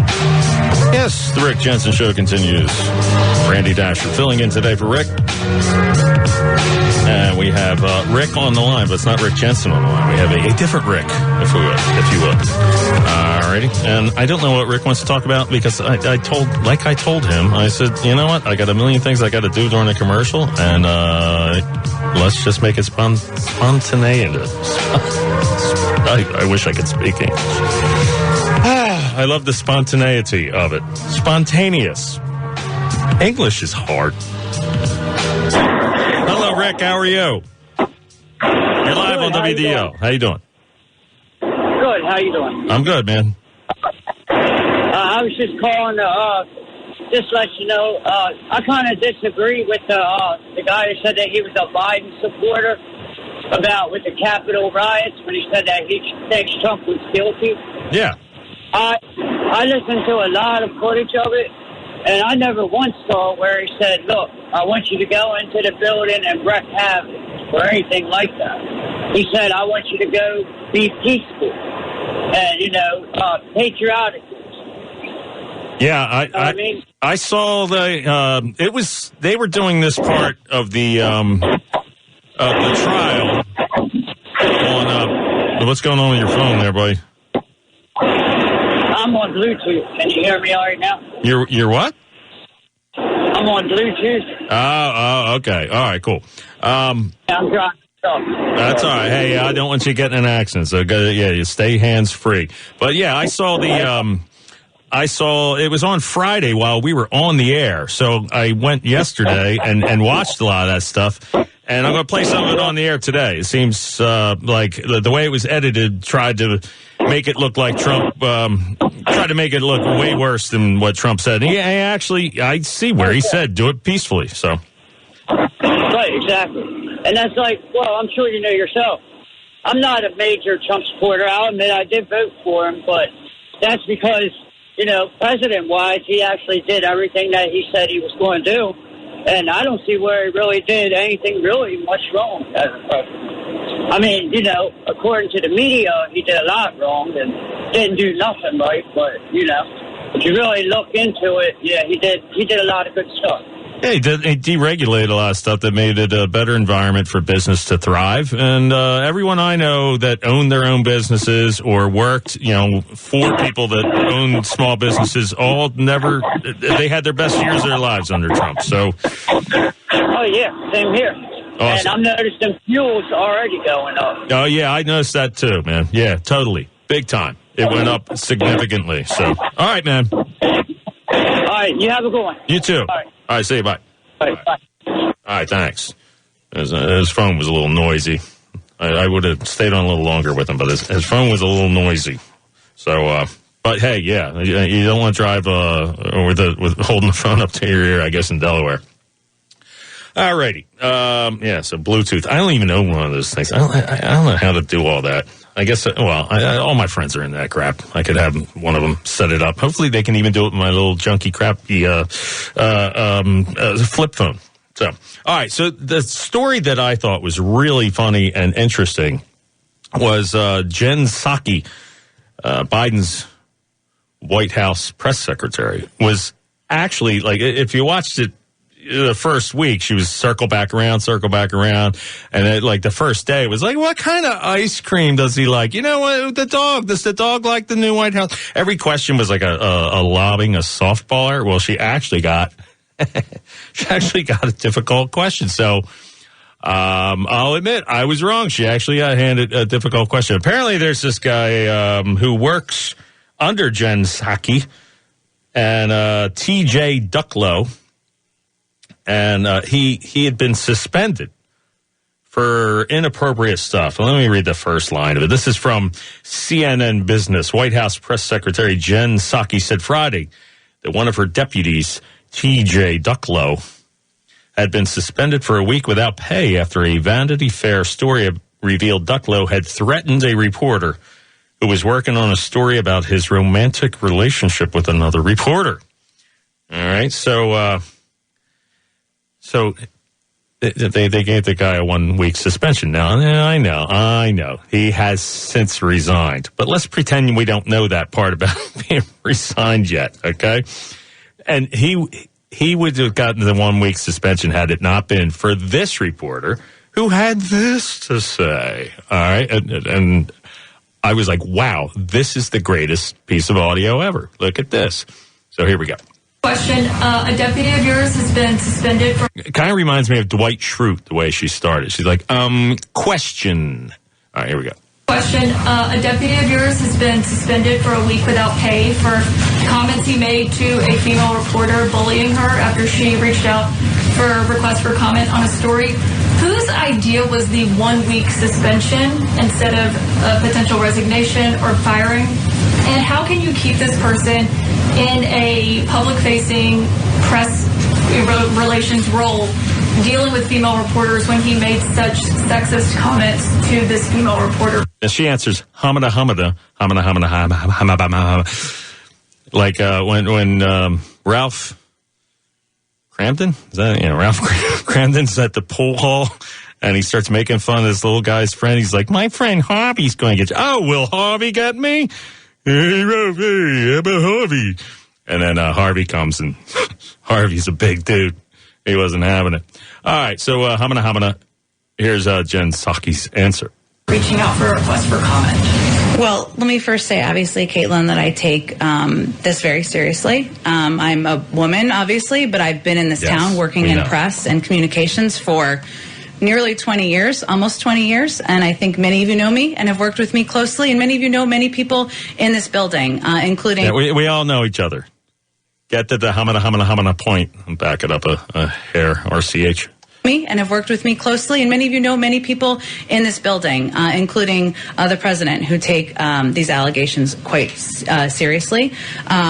TJ Ducklow, who is the deputy who you're asking about, has apologized to the reporter quite shortly after the comments were made. He had a heated conversation about a story related to his personal life. I'm not saying that's acceptable, but I just want to be clear that it was not about an issue related to the White House or a White House policy or anything along those lines. He's the first to acknowledge this is not the standard of behavior set out by the president nor is it the standard of behavior set by me, and I'm his direct supervisor. In addition to his initial apology, he sent the reporter a personal note expressing his profound regret. I'm sorry. The ask, he has been placed, as you noted, on a 1-week suspension. A 1-week suspension. Secret double probation.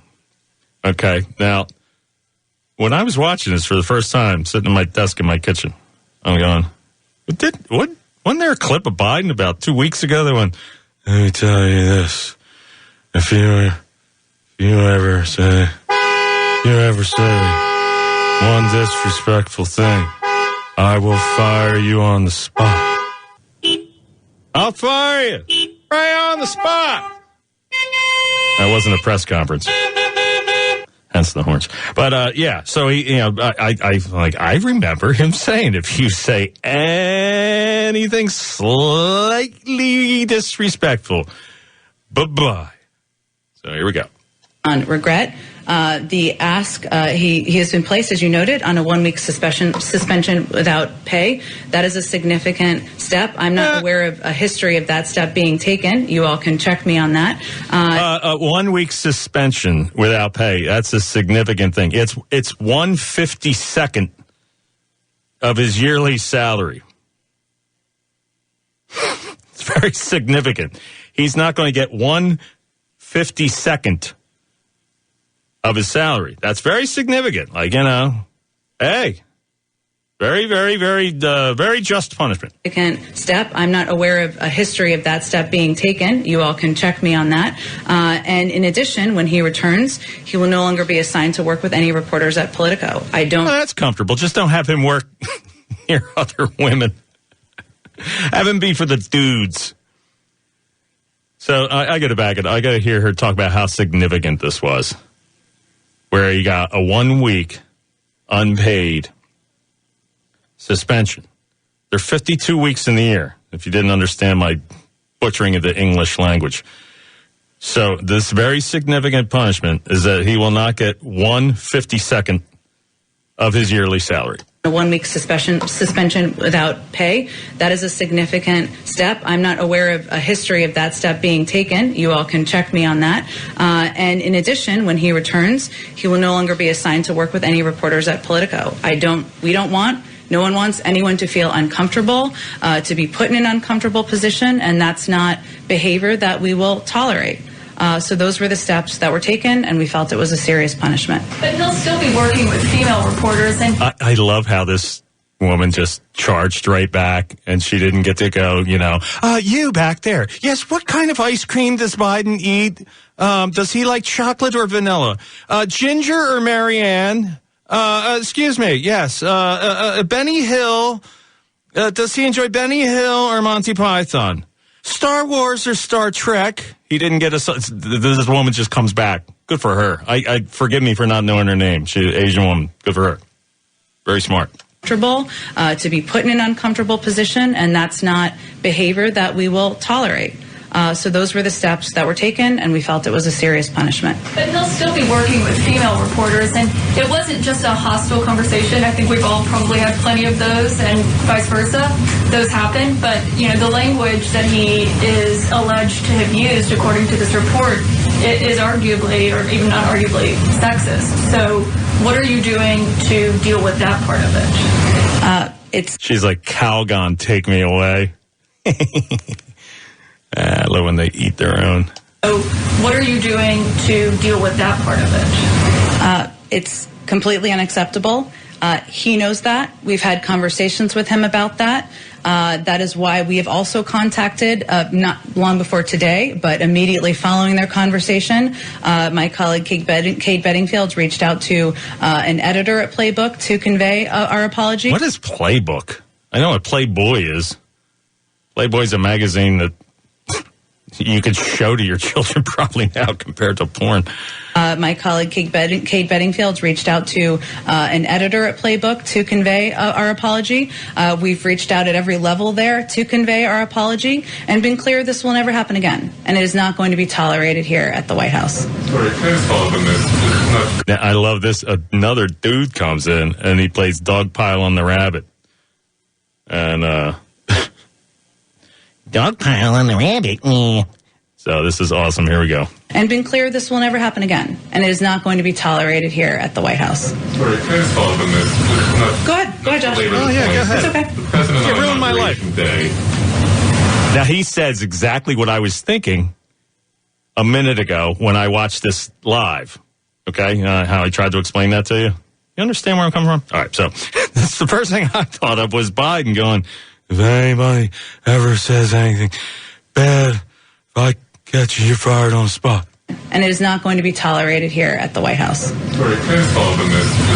Go ahead, Josh. Belabor the point. It's okay. The president on Inauguration Day spoke to people that he was, I guess, swearing in, new staff. And he said, I promise I will fire you on the spot, no ifs, ands, or buts, if they speak down to or disrespect their colleagues. Now. Okay.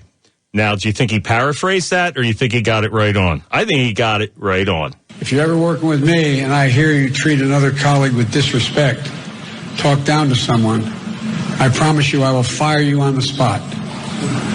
On the spot. No ifs, ands, or buts. Everybody is entitled to be treated with decency and dignity. That's been missing in a big way the last 4 years. I guess swearing in, new staff. And he said, I promise I will fire you on the spot, no ifs, ands, or buts, if they speak down to or disrespect their colleagues. Now, it's not a colleague being questioned here, but isn't this sort of well short what he pledged on Inauguration Day? As I've said, Josh, it doesn't meet our standard. It doesn't meet the president's standard. And it was important that we took a step to make that clear. And that included not just an apology directly from him and apologies directly from us at the highest levels there, but also a step to suspend him for 1 week without pay. And that, in our view, was an important step to send the message that we don't find it acceptable. And was the president involved in this discussion at all? No, I have not discussed it with the president. It was a decision I made, and with the approval of the chief of staff.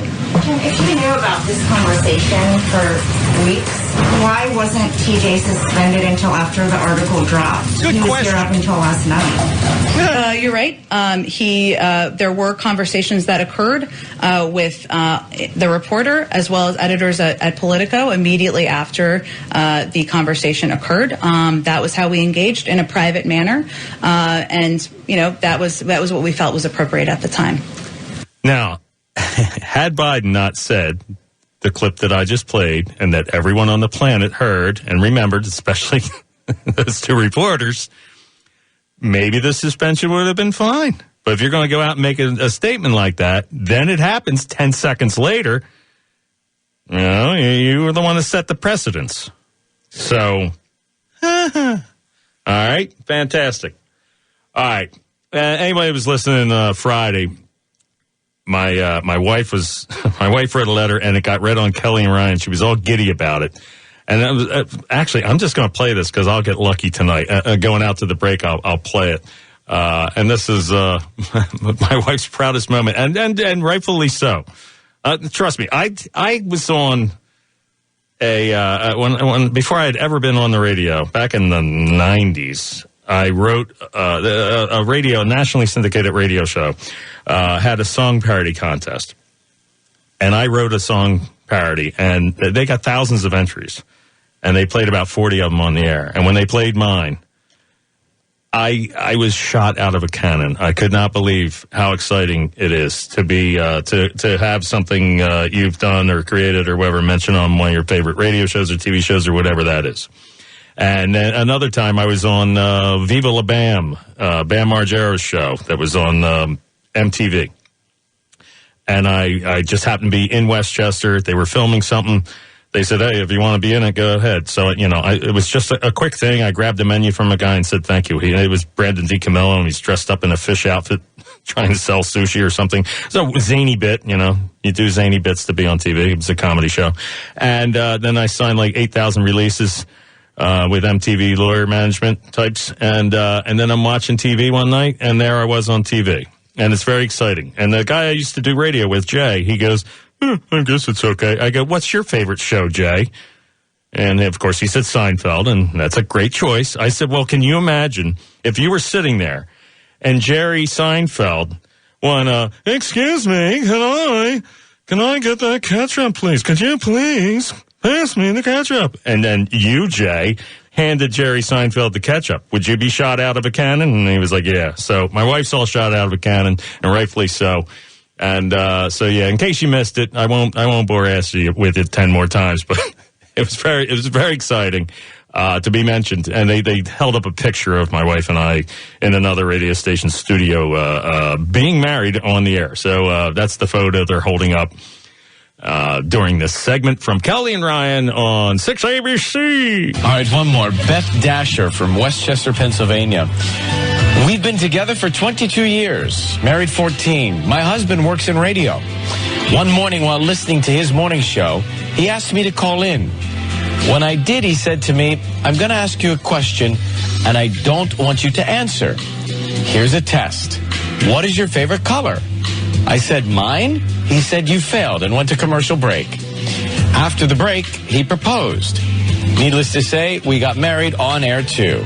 We had a weekend honeymoon. Why, you ask? He said, do you know what they call the guy that fills in for you? Your replacement. And that's love. And you know what I'd love to do right now? Yes. Do you? Can you read my mind? I can. Are you going to propose again, Ron? I already told you I'm married. I would love to take a break and come back after this.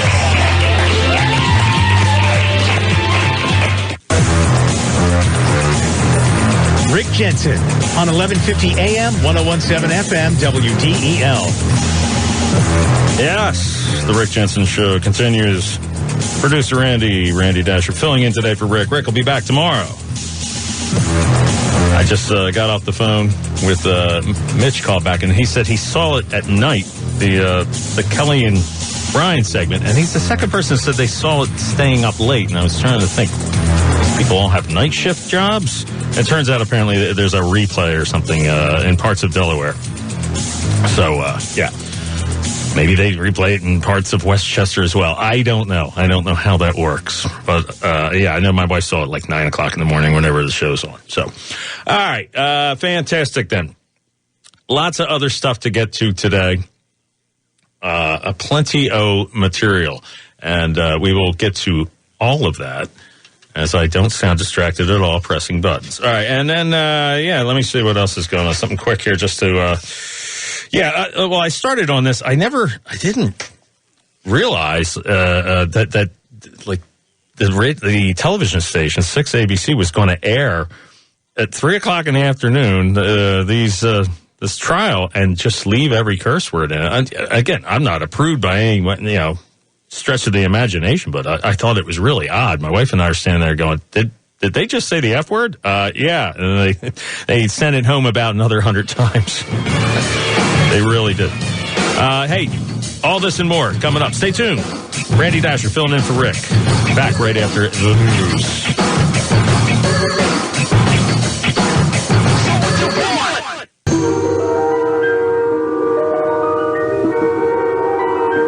There is a fifth dimension beyond that which is known to man. It is a dimension as vast as space and as timeless as infinity. It is the middle ground between light and shadow, between science and superstition, and it lies between the pit of man's fears and the summit of his knowledge. This is the dimension of imagination. It is an area which we call The Rick Jensen Show. The idea that an 8-year-old child or a 10-year-old child decides, I decided I want to be transgender. That's what I think I'd like to be. It may make my life a lot easier. There should be zero discrimination. There is no reason to suggest that there should be any right denied your daughter or daughters, whichever, if one or two, one, your daughter, that your other daughter has a right to be and do. None. Zero. That's weird, wild stuff. 8-year-old? Look, I don't want anyone to ever think I'm anti-trans or anti-anybody. I'm not I'm also not at the point where I can go, it's like just as normal as anything else. But I wish, no harm to anyone on the planet whatsoever. Do as whatever you want. But where I do have a problem with it is when parents are pushing it on kids. I think everything should be decided at 18. Major life-changing decisions just might have to wait till 18. Maybe some doctor can say, you're an idiot for saying that, Randy. You're barely a radio guy. Don't ever say anything like that. But you know what? I think we can wait till 18 for any kind of major changes like that. Because I see these shows, and I have several examples of them here. But I watched this one HBO documentary, and the kid at one point literally says he doesn't want to do this anymore. He's a cis boy. Now, I had to look that up about a month ago. I'd look up cis, spelled C-I-S. Why wouldn't it just be spelled S-I-S? I don't know. But anyway, I had to look it up. I had to, and then, cis girl, there's such a thing as cis boy. And it means that you don't need to use the word cis in front of it. It means boy and girl. It means non-transgender. Like, you have to point out that someone's cis versus someone transgender because it's so common. Yeah. So anyway, look, if someone wants to do whatever they want when they're an adult on their 18th birthday, I think that's the day that everything goes fully. You're responsible for whatever you want to do as an adult, as long as you don't harm anyone else. Have at it. It's your 18th birthday. That should be the day. It kind of pretty much is, but we've pushed other things this way and that way. I don't even think you can buy cigarettes till you're 21. You're an adult. You can go fight in one of the 7 wars. Might be 8 now. I think we're going into one of those other places, Syria or something. Who knows? I can't even keep up with it. Most people don't know we're in 7 wars. They're just, oh, really? No, we're not. I got to look it up. But just trust me, we are. I wrote them down, and it's been a big stack of notes over there on the other side of the console.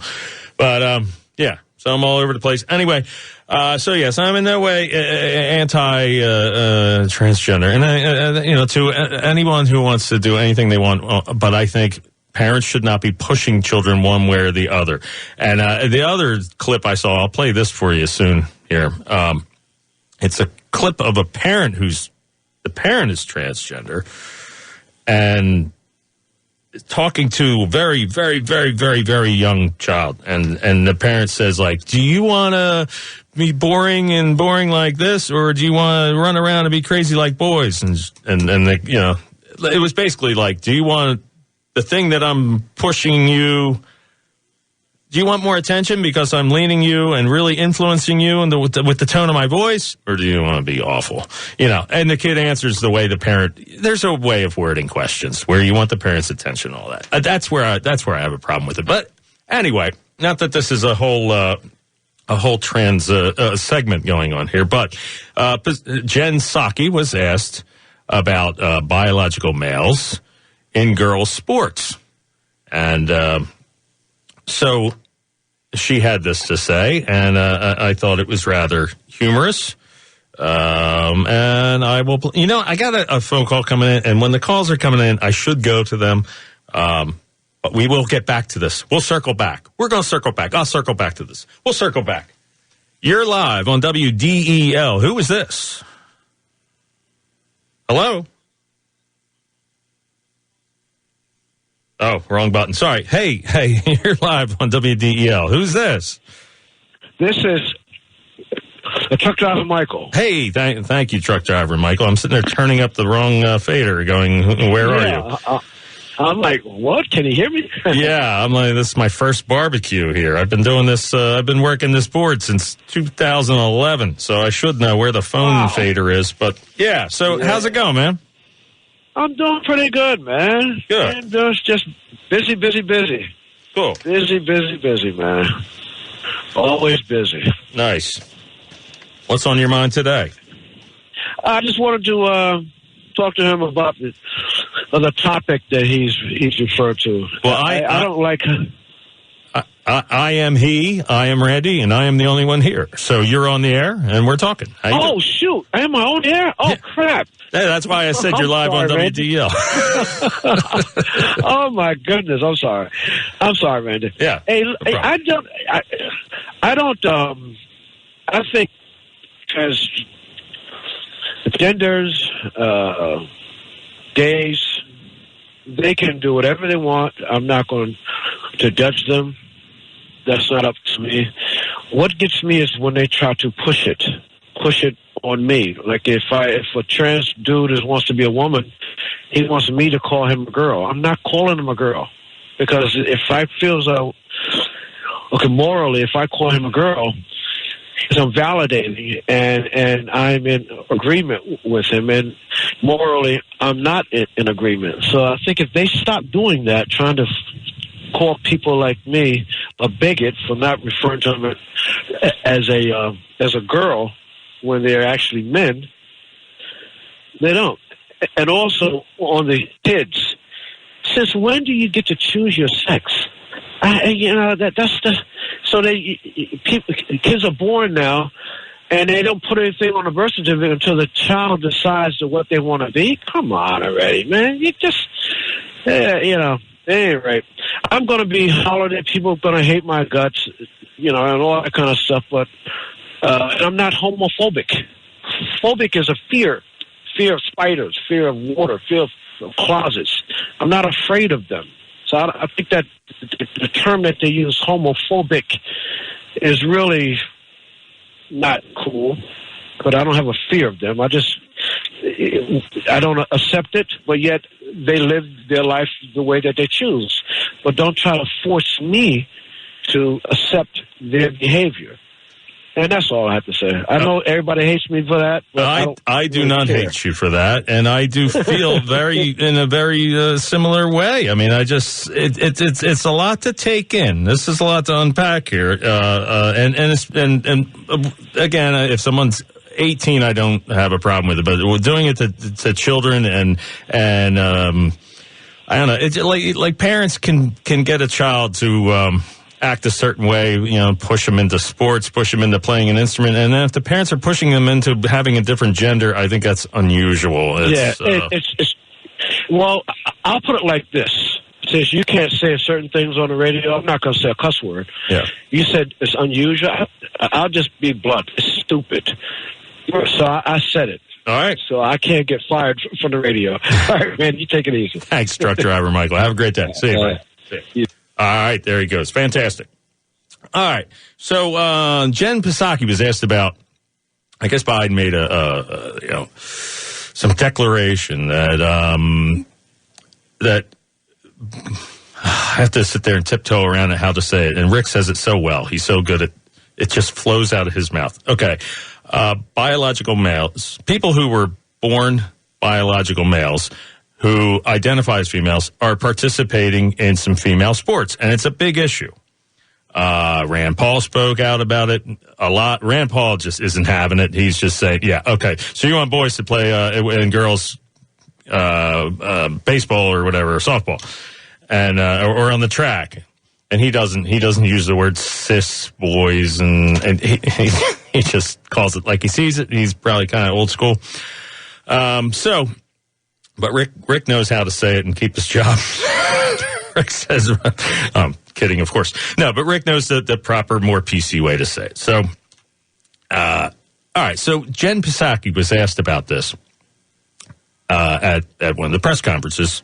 She's Biden's press secretary, and I thought it was an interesting question, and it went a little something like this. Secondly, on President Biden's transgender rights executive action, specifically when it applies to high school sports. Mm-hmm. What message would the White House have for trans girls and cis girls who may end up competing against each other and sparking some lawsuits and some concern among parents?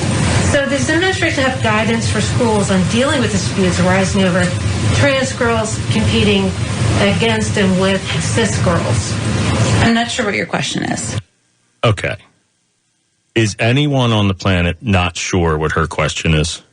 Other than Jen Psaki, who is sure what the question is and is hoping to avoid the question. by saying, I'm not sure what your question is. I think the woman who asked the question might be the single most articulate person on the planet. I think the question was worded properly and completely understandable. I'm going to replay it, and then in 28 seconds, you'll hear, I don't understand the question. To me, if she said, what's your favorite color? The response, I don't understand your question. Really? You don't? She's an educated woman. She went to probably 4 more years of college than I did because I went to 0 years of college. And she's the press secretary for the most powerful person on earth. And she was asked this question, and she said, I don't understand the question. Like, suddenly she is unfrozen caveman lawyer. Secondly, on President Biden's transgender rights executive action, specifically when it applies to high school sports. What message would the White House have for trans girls and cis girls who may end up competing against each other and sparking some lawsuits and some concern among parents? So does the administration have guidance for schools on dealing with disputes arising over trans girls competing against and with cis girls? I'm not sure what your question is.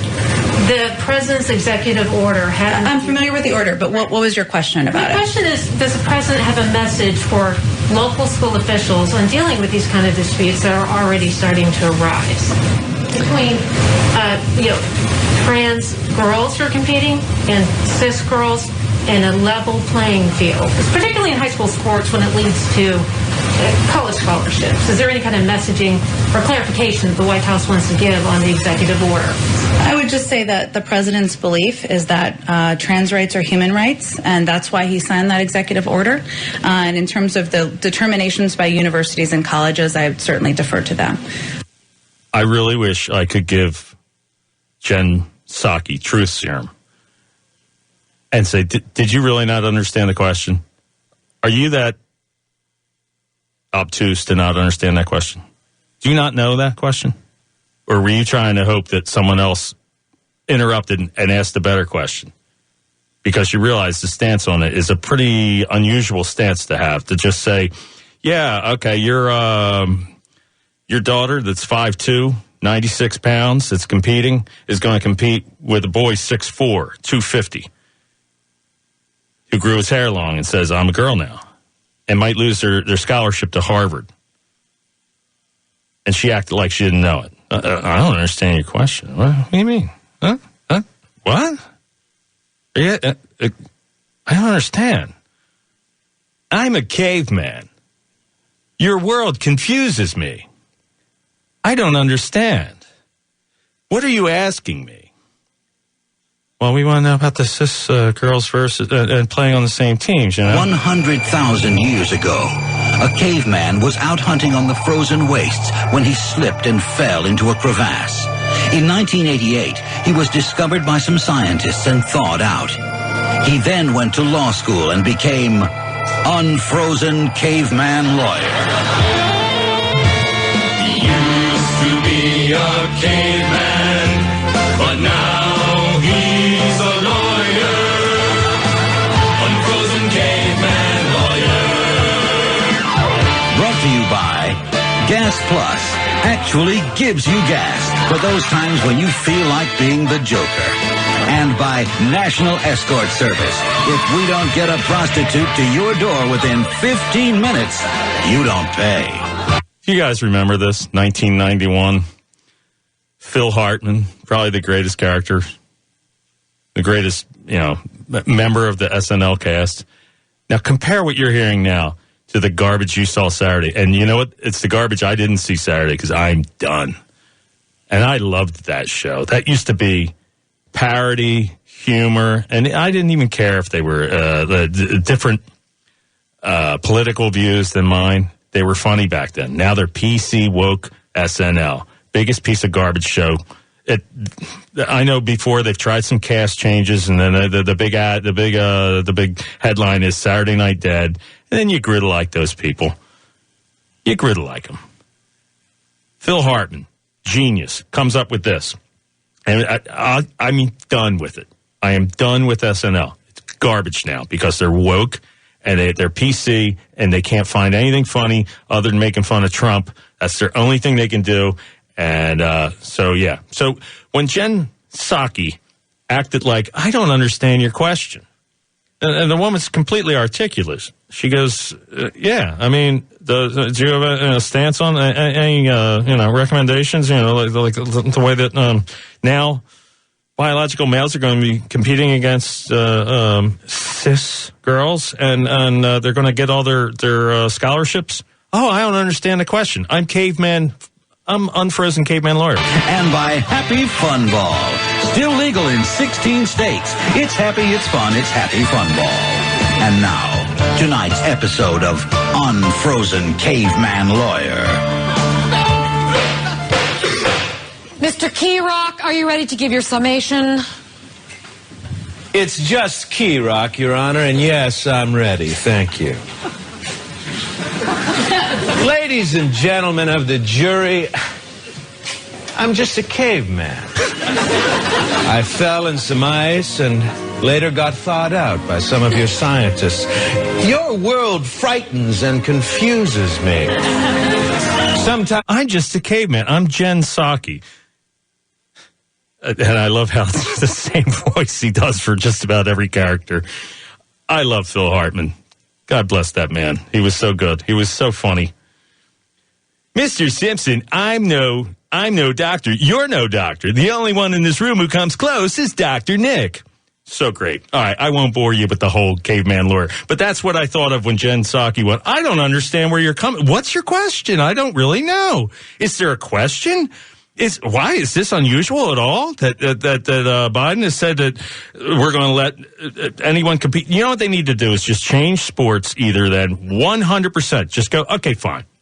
There is no girls field hockey. There is no boys field hockey. There's just field hockey. There is no girls football, even if there is such a thing. I don't know if there is. There is no boys football. There isn't. Just get rid of it all, okay?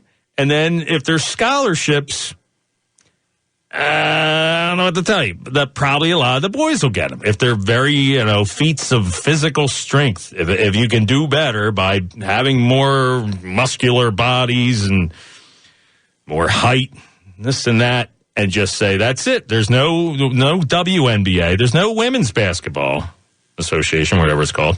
It's just basketball. And it's just baseball. Or it's just softball, and just everyone plays. That's the only answer if you're doing this. And if you can't figure that out, then I don't know what to tell you. Rick Jensen on 1150 AM, 1017 FM, WDEL. Yes, the Rick Jensen Show continues. Randy Dasher filling in today for Rick. Rick will be back tomorrow. If you'd like to join in on the fun, let's see. 529-1017. 302-529-1017. We can get into whatever you would like to discuss. I happened to notice this story that was on WDEL.com over the weekend, written by Frank Gerace. Frank Gerace, thank you. If you're listening out there, Frank filled in for me last Monday. I very, very, very rarely ever, if ever, take time off unless it's a medical thing. So I needed a dental appointment, and that was the only time I could get, and I didn't want to lose the appointment. I guess the dentist I'm going to is a very good dentist, and they're very busy, and with COVID, there's other, reasons it's hard to get an appointment. So thank you. Frank was running the board for me last Monday. If you noticed that you didn't hear me speaking on the air last Monday, that would be why. So thank you, Frank. But Frank wrote a news story. It's on WDEL.com. And it's about a man who pointed a gun at a convenience store manager during an argument and still is at large. And what's weird about it, it's right near that Home Depot down there off of Naaman's Road, down there by 495. I've been there a million times. It seems so close. It's right near the station, sort of. More of it coming after this. WDEL, WSTW HD2 Wilmington, WDEL FM Canton, a forever media station.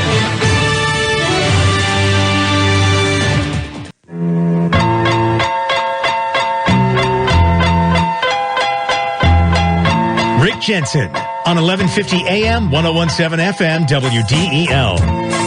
Rick Jensen Show continues. Randy Dascher filling in today for Rick. If you'd like to join in on the fun, 302-529-1017. Like the frequency, 1017. See? There's a reason we got that number. 302-529-1017. All right, fantastic. Chris Coons was on This Week. That's what they call it. Yeah, they call it This Week. With George Snuffleupagus, whatever his name is. And let's give that a listen, if we will. Well, actually came right up. Senator Coons, you just heard Congresswoman Dean right there on the necessity of a 9/11 commission. You agree?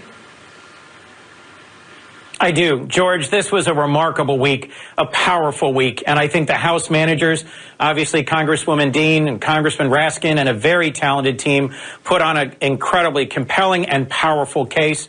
But there's still more evidence that the American people need and deserve to hear. And a 9/11 commission is a way to make sure that we secure the Capitol going forward and that we lay bare the record of just how responsible and how abjectly violating of his constitutional oath President Trump really was. So there is more to learn, and you played a key role in working out the compromise accepted by the House managers on witnesses. Walk us through the argument you made and what was going on in those couple of hours of confusion yesterday morning on the Senate floor.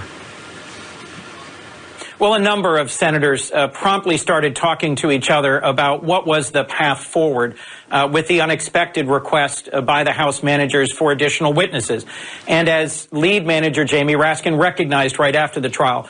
That guy Jamie Raskin, my wife goes, hey, he looks like Moe from the Three Stooges. And I went, no, he looks like Shemp. And he does look like Shemp. He looks exactly like Shemp. They could have had 500. It's probably not a compliment. 100 more witnesses. It wasn't going to change the outcome. Once Mitch McConnell made it clear he intended to acquit, even despite the compelling evidence, what the House managers needed wasn't more witnesses or more evidence. What we all needed was more Republican courage. I am grateful to Dr. Cassidy and the 7 Republicans who joined with every Democrat in voting to convict President Trump. This was the most bipartisan verdict in American history, a strong rebuke to President Trump. But frankly, at the end of the day, the trial had reached its natural conclusion, and I'm grateful for the terrific work the House managers did. I went through a lot of that stuff, and I don't know if you heard me before. If you listen to all 4 hours, thank you. Rick, thanks you as well. We all thank you here at WDEL. Thank you all for listening. So this was on Friday when, Rick was doing the show. I was producing and chiming in occasionally. And we have a TV here in the studio. I don't know how you turn the volume up. I've been here since 2011. I've never figured out how to turn the volume up. Maybe it's dismantled so we're not distracted in here. But anyway, neither here nor there. I never touch it, but people do. They change the channel, and I guess they look at it while they're doing stuff. I used to sort of stare at it when I would run the board for football games on Saturdays and Sundays or whatever. I would kind of look at the TV. So I was glancing at it on Friday, and the one part that I thought was really neat, they had a split screen up, and it said House Managers Edit, and then on the right side it said Reality. So this was Trump's lawyers pointing out some edits that kind of made Trump look like he maybe did incite the riot, whether, even if he came right out and said, no, go down and do that. I was always brought up that that's not an excuse. I could almost see it if you were like a 3-year-old and your 5-year-old or 8-year-old older brother told you to do something, maybe, because there's someone you respect and you're so young and impressionable. These are adults telling other adults. I was always brought up, you can't just say, well, so-and-so told me to do it. Because I always got it wasn't an excuse to get me out of being grounded or whatever. That was no excuse to just say so-and-so told me to do it. It didn't fly. It was, if he told you to jump off a bridge, would you? So maybe it's just the way I was brought up. I don't know. But this whole concept that, like, Trump told them to go down and attack attacked the Capitol. So Trump should never be president again, never be able to run for office. I mean, there's people talking about he should go to prison and all this stuff. And then, so I already had made up my mind that way after watching all the edited stuff jammed down my throat. Although, now Rick would play a lot of the unedited stuff. And that's the first times I've heard the part about, what am I thinking of? When they were down at the down south with the Robert E. Lee statue and all that. I can't think of the town, but you know what I'm talking about. When they were, when he said there was good people on both sides. And they went, Trump said the neo-Nazis are great. And meanwhile, all that was edited, and I had never heard it anywhere on the planet until Rick played it. And I heard it in my headphones as Rick played it for the first time in my life. Months back when he played it, and it was Trump saying it's good people on both sides. There are people there that they objected to taking down a statue of Robert E. Lee. He was saying that, and then he said, I completely, I condone the white supremacy. I'm not talking about the KKK and all that. I'm not saying that they're good people. So, I'm sorry. He said, I condemn them, not condone. There's two similar words. But anyway, so Trump was not for the KKK. He made it very clear, but you wouldn't know that to watch the news. That's the part. It's called lying by omission. And I guess they did a lot of lying by omission last week, actually, on Friday, I guess on Wednesday and Thursday, when the House managers, the Democrats, were presenting their case, they did a lot of lying through omission with creative editing and so forth. So, all right, we'll get back to a little more of Chris Coons, and then I want to play the audio comparing the House managers versus what they called reality, which actually is reality. And Trump really did. It's so funny. They would cut the tape right before we say, we're going to march down there. Click, cut the tape. Peacefully and patriotically. They took out that part. How convenient. Here's more of Delaware Senator. The senator from Delaware. He's a United States senator. Delaware's own Chris Coons. So you don't believe that a full trial, more witnesses, more documents, gave us a sense of what was going on inside the White House would have better served the cause of justice and accountability? I do think that we need to spend months and months unearthing all the evidence that can possibly be gotten to through a 9/11 style commission. I frankly at that time did not think that spending months fighting over additional witnesses would have changed the outcome of this trial one bit, and the House managers agreed. Many senators were making that point. I think everyone on the planet knew that this wasn't going to work and it was a waste of time.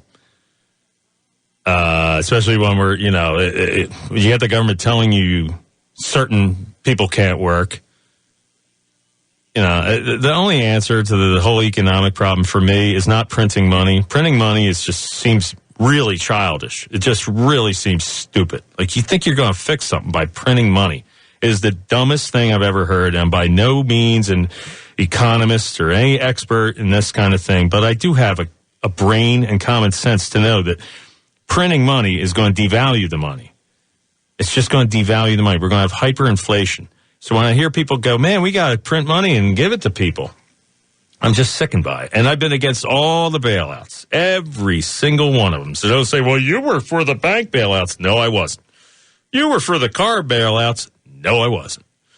I wasn't for any bailouts, any stimulus. And I know I got a friend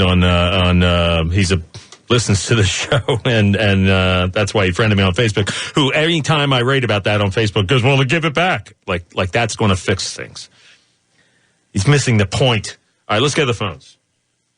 Hi, you're live on WDEL. Who's this? This is Al. Hey, Al, how are you? Good. I just have one question for you. Yeah. Okay. Say like Trump, he denied the election. He didn't go to inauguration, and he didn't tweet those people that go there on the 6th. Mm-hmm. Do you think, okay, you follow me so far? Yeah. Okay. So do you think that would have happened and all those 5 people would have died? That Trump wasn't there and Giuliani wasn't there on his stand. Do you think that would have really happened? So he just went to Florida and you know, he did his presidential thing. He went to Florida and see, that's what people don't understand. He enticed them people there.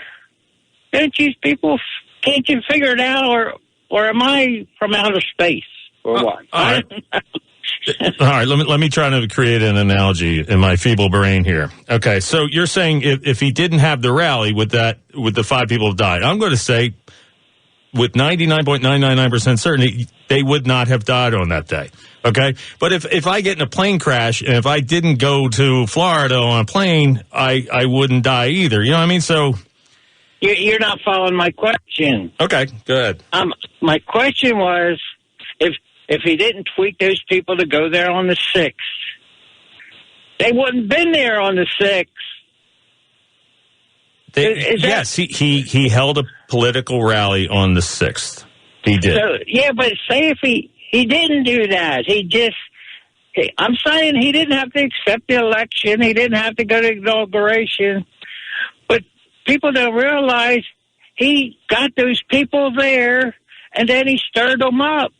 I don't know that he stirred him up because Rick has pointed out that when he some of the stuff he was saying, we're going to march down there to the Capitol, and the people had already started breaking in the Capitol 40 minutes or whatever exact the amount of minutes were before he said that. Yeah, you're still ignoring my question. Yes or no? Do you think it would happen if he didn't tweet those people and he didn't come out there on the stand? If he didn't have the rally on the 6th, it wouldn't have happened. Correct. Yeah. If I missed work, that's the whole thing. What this is all about. If you worked in the trade center and you were sick and you didn't go to work that day, you wouldn't have died from a plane crash. You're trying to justify your side. Look. I figure he was the president for 4 years. We're going to deal with Biden for 4 years, and then if he don't work out, you guys just elect somebody else. What's this all about anyway? Well, I think people enjoyed having lower taxes and more prosperity. The entire people that work on the Keystone Pipeline all lost their jobs. Well, we don't know what that's all about yet, so that's another thing. Let's sit back and see what really happens, you know. But listen, I got to go. But that was my 2 cents, you know. What they used to say, it's your nickel, you know. What's your first name? Right. Just so I can thank you at the end, like it's the Academy Awards. What's your first name? My name is Al. Al. Oh yeah, you did say that. All right, I'm doing a lot of stuff here. Thanks, Al. I appreciate your viewpoint. Well, all right, man. Thanks for taking my call. Okay, take care. See you, buddy. Bye. Thanks. Bye now. All right, there you go. Long goodbye. And I'm just as guilty. I'm the one going, goodbye, see you. All right, have a nice day. Thanks. See you. Bye. Thank you. Thanks for listening. No, I love Al. That's fine. Hey, people are going to disagree. People are entitled to their opinions. I think that there was, I think a mail-in election isn't really the safest way to vote. I think there's a possibility to, just if you went to an apartment building and you grabbed everybody's ballots and you just filled them out and mailed them in, I don't know that they're checking them as much. I think we should really, it's so odd to me that we lose all of these lives and spend trillions of dollars going over to these foreign countries because, oh my God, they have to be a democracy. They can't have an evil person like Saddam Hussein in there. Oh, we have to take that person out of power. They don't have a democracy. We need to help them. Let's help them. Let's liberate them. And then when they have elections in Afghanistan, over in the Middle East, after we go and we meddle in these people's private affairs that we should have never been involved in, when they do have elections, and we let them use our Constitution because we're not using it, when we do have these elections over in the Middle East, you see them walking around with the purple ink on their thumb. Maybe we need to take our elections a little more seriously. I know that a lot of people say that, yes, of course there was fraud, but not enough to overturn it. At that point, it's an opinion. And people can agree with that, and they cannot agree with that. I'm not okay with any fraud. I think we need to really end the fraud. We need to end the fraud. And when people say, I can't go vote, it's too dangerous to vote. But you go to Wawa, you go to Home Depot, you go to Walmart, you go to Aldi, you go everywhere, you go to the beer distributor. If you can do all that, you can vote.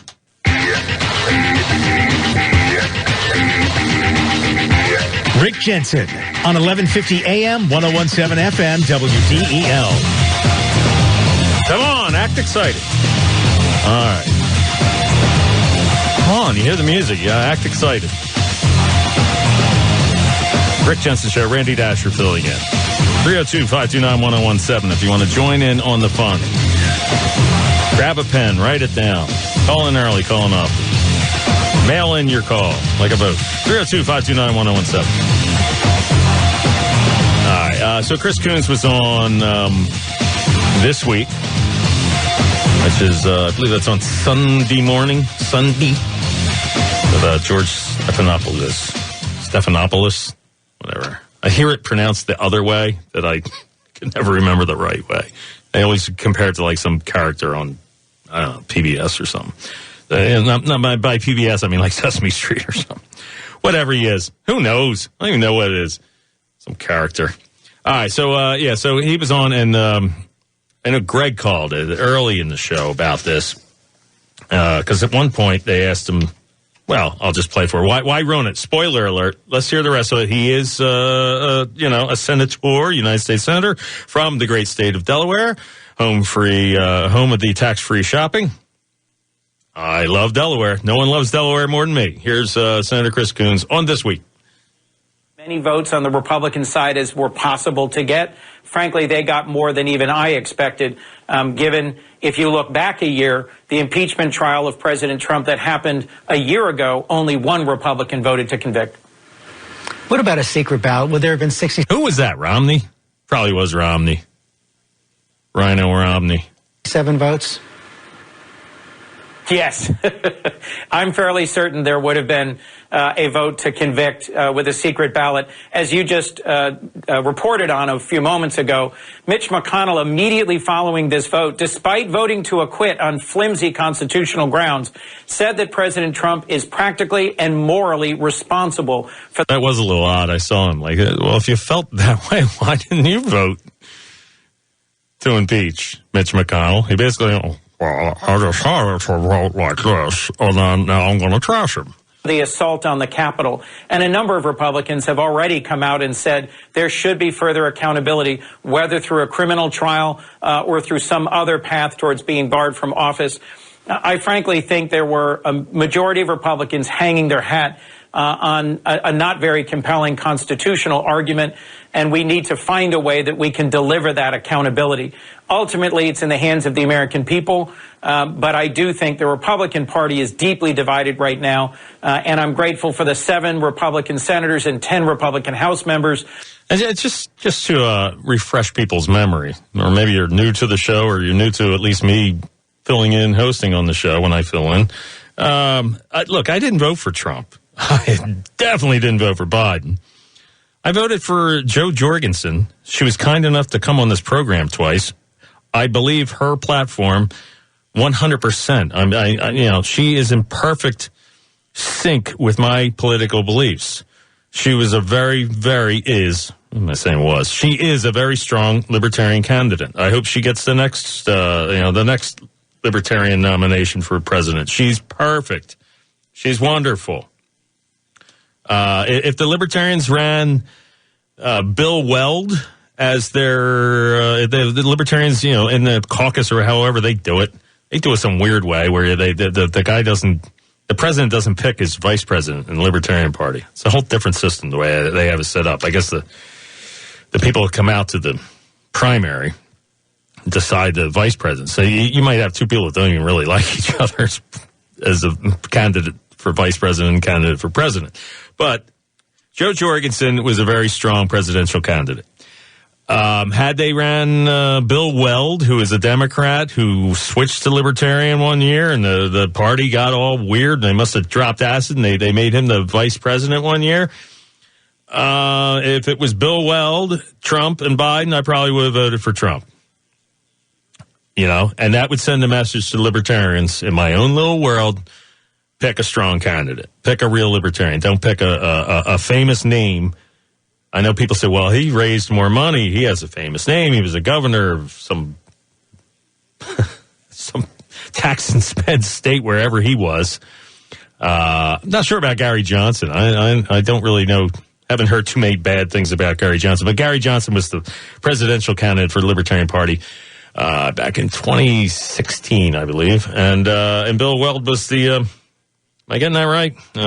Anyway, if you're a member of the Libertarian Party and you know the answer to that, if I'm giving out misinformation, let me know, because I hate to do that. But anyway, there was an election where sometimes Libertarians pick a weak candidate because they get all caught up in name recognition. One year was Bob Barr. I don't know, Bob Barr is like the biggest Libertarian, unless he had a complete epiphany and changed his entire viewpoint. But when the Libertarians run a strong candidate, I vote for him. Now, if Rand Paul was the Republican, my God, my car would be covered from top to bottom with Rand Paul stickers. All right. Hey, we got to get the news. More of it said in your way. Stay tuned. Your calls and so much, much more. The Rick Jensen Show. Randy Dascher. Filling in. Rick Jensen on 1150 AM, 1017 FM, WDEL. Yes, the Rick Jensen Show continues. Randy Dascher filling in the final segment for today. Oh, you'll miss me. If you'd like to join in on the program, 302-529-1017. Coming up after the Rick Jensen Show with Randy Dascher filling in, you have Delaware's Afternoon News with Chris Carl. A great big, long radio shift of news from 2 till 6:30. Count how he does it. 4 hours is a lot. He's on 4.5. God bless him. Yes, so if you'd like to join in, 302-529-1017. Before the break, we were playing a segment of Senator Coons from the great state of Delaware. And he was on this week on ABC. That show's kind of strange. Like when they have their panel discussion, they drag out Chris Christie like they're doing us all a favor. And by us, I mean, I don't know. I guess I lean more Republican than Democrat. But again, I would rather have Tulsi Gabbard, the Democrat, for president than Trump. I'd rather have Tulsi than Trump. I'd rather have Tulsi than every single other Democrat, living or dead, every single one, and probably 99% of the rest of the Republicans. I'd rather have Tulsi Gabbard, with the exception maybe of Thomas Massey, Rand Paul, Justin Amash. I'd love to see her run with, the greatest ticket ever. It'd be a unity ticket, 2024, the unity ticket. Let's come together. Let's make this thing work. Let's have Tulsi at the top of the ticket and put Thomas Massey as the vice president, or put Rand Paul as the vice president, or put Justin Amash as the vice president. You'd have a woman as the president. She's actually technically a woman of color, so you can feel like you met that quota. She's born in Hawaii. That makes her not Hindu's a religion. Whatever she is. Anyway, I forget. Samoan. That's what she is. She's Samoan, part Samoan. That's a minority, so that's a woman of color. She's a combat veteran. She's a hot woman. She has a lot of common sense. And she's super liberal on some stuff. She's for free college for everybody. You know how much I'm against free college? And you know how much I'm willing to ignore that because she's anti-war? At least she was the one Democrat that said, okay, here's my plan to pay for all this. Instead of just going, they're all the other Democrats in the primary. All were, when there was 10, 11 of them on stage, Kamala was on there. Biden was on there, Bloomberg, all those people on stage trying to become Klobuchar, Warren, Slappy McFerguson, Mo, Larry, Kerr, all those were on there when they were trying to win the Democratic nomination. Tulsi was by far the best. And she at least had a plan. She was like, I want to spend money on this, spend money on that. And she had a plan to save it. She was going to save the money by ending these endless wars. None of the other ones said that. None of them. I mean, maybe Dennis Kucinich did, but that was years before. He's about the only other one, a Democrat that I have respect for. So, all right.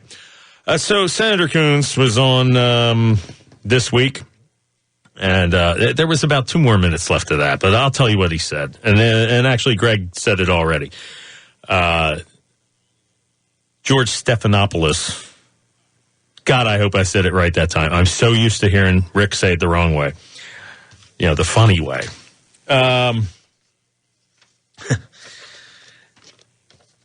He basically said he asked me if there was a secret ballot, would Trump have been impeached? Meaning, would they have received more than 7 votes for impeachment from the 50 Republicans? And he said yes. And maybe he's right. He might be. Unless the vote was secret and it was 100-1, then you don't have that one chance to say it wasn't me. Now, if it was 99-1, you could say, I was the one that voted not to impeach. I think they do that with firing squads. Like only one guy has a bullet and the other ones have blanks, so you don't get all traumatized for being the one that killed the guy in the firing squad. It's just like that. It's exactly like that. All right. On Friday, this was showing up on the TV. It was during the impeachment hearings with the House, the impeachment trial with Trump's attorney, David Schoen. And he said, he did a really good job, I think.